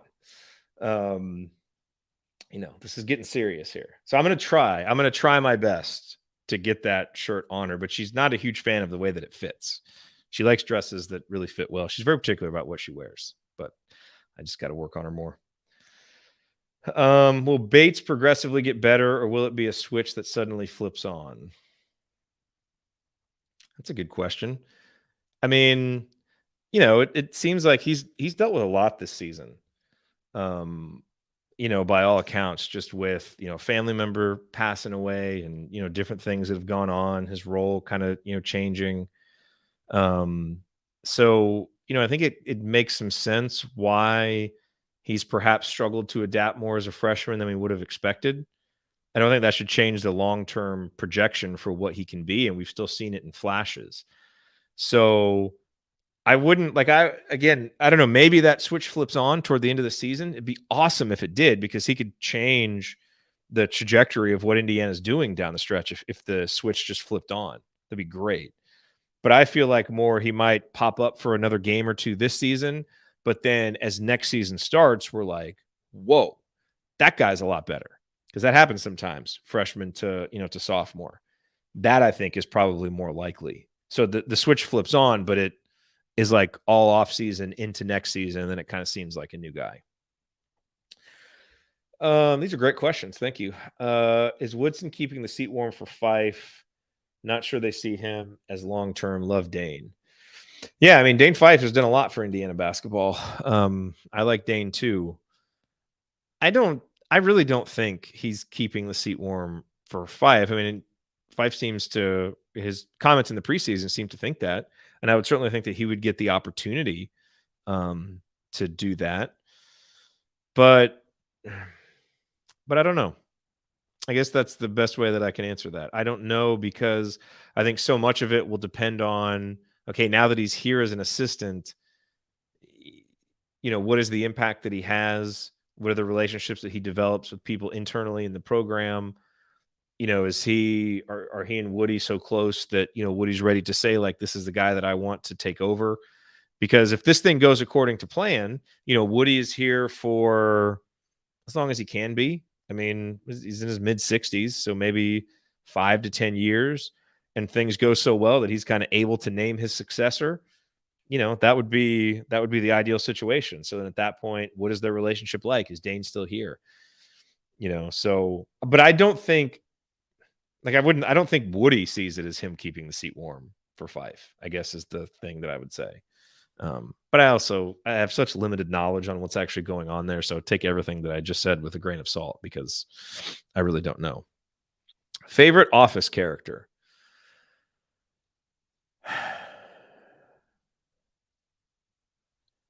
I mean, it's got to be Michael, which is kind of a cop-out answer, but I think it has to be Michael. He's ridiculous, but he's such a fascinating character because he's so ridiculous and does so many dumb things. And yet kind of at the heart of it is just kind of this lonely guy that wants to have a family. So he's a tragic figure in some ways and a hilarious figure in other ways. And he's the catalyst for everything that happens on the show. Now I love Dwight because I think Dwight does funny stuff. I think, Kevin is funny. They're all funny in their own ways. But if I had to pick a favorite, it would be Michael, because the writing of that character it's one of the most brilliantly written characters of any show I think that I've ever seen. So I really like him. Tomorrow needs 10 pounds of muscle. Yes.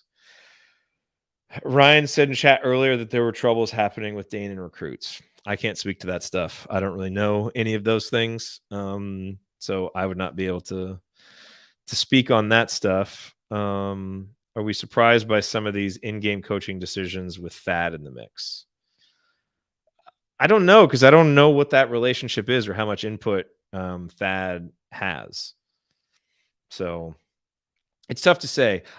Look, one of the things that I was most worried about coming into the season was, okay, so Woody's a new college coach. We've kind of got this shotgun marriage with him and Thad Matta. Kenya Hunter's going to stay here, and he's going to keep Kenya Hunter because he's a good recruiter, but they don't have a pre-existing relationship. Fife is being brought in; they don't have a pre-existing relationship. I think Yasir Rosemond was brought in part because of relationships to other people Woody had relationships with, but they'd never worked together before. So again, you're going into this conference that is dominated by stable programs with stable coaching staffs, and not only do you have a college coach in his first season, he's working with all coaches he's never worked with before. I mean, he brought in Armand Hill, and that, I'm sure he just wanted someone that he's worked with before. Like, all of those things together add up to increase the degree of difficulty, which is why I think the rhetoric of there's no excuse for them to not make the tournament and all of this stuff, I don't buy that. I think they should make the tournament. I think it's a disappointment if they don't. I think that's a fair expectation. But if it doesn't happen, there's going to be a lot of things that we can look at to explain why it didn't happen. And they won't necessarily excuse it, but they will explain it. And there'll be things that we should look at and say, it's just hard to do in the Big Ten. And I think that's one of them. So I have lots of questions about how those relationships work. Are they listening to each other? Who's got input? Like, all of this stuff. Because some of the decisions that get made and some of the stuff that you see late game, it doesn't feel like a program that's kind of all on the same page. And yet, they've been together for 20 some games. So it's kind of hard to fully expect them to be on the same page enough to win at a high level in a conference like this. I'm just saying we should enter that into account before we just say, boy, they really blew it against Wisconsin, as if, there's no excuse for why some of those things might have happened, or no explanation for why some of those things might have happened. It's just not black or white to me. But as that stuff gets better, now I think you've got a high ceiling for how high the staff and the program can rise because of some of the other built-in stuff. But those to me are real challenges. Favorite of your recruits in the 2023 class? Well, I love 2022, so I guess that would be Hood Schifino. Hood Schifino is 2022. Right now it's Cups and Newton. I love both of those guys. And I haven't paid a whole lot of attention to who else they're targeting in that class. All right. I should go to bed because my daughter will probably get up at some point tonight and want me to read books. And so I will need to do that. But thank you all for being here. A lot of fun. I always appreciate answering these questions. Please explain the second half timeout up 5 with momentum versus Wisconsin at the 10-minute mark. It resulted in a turnover and is still giving me nightmares. Okay, if I remember that correctly,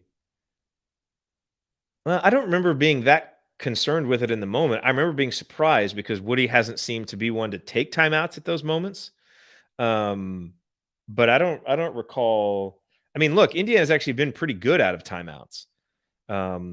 So I don't know exactly what he was thinking there.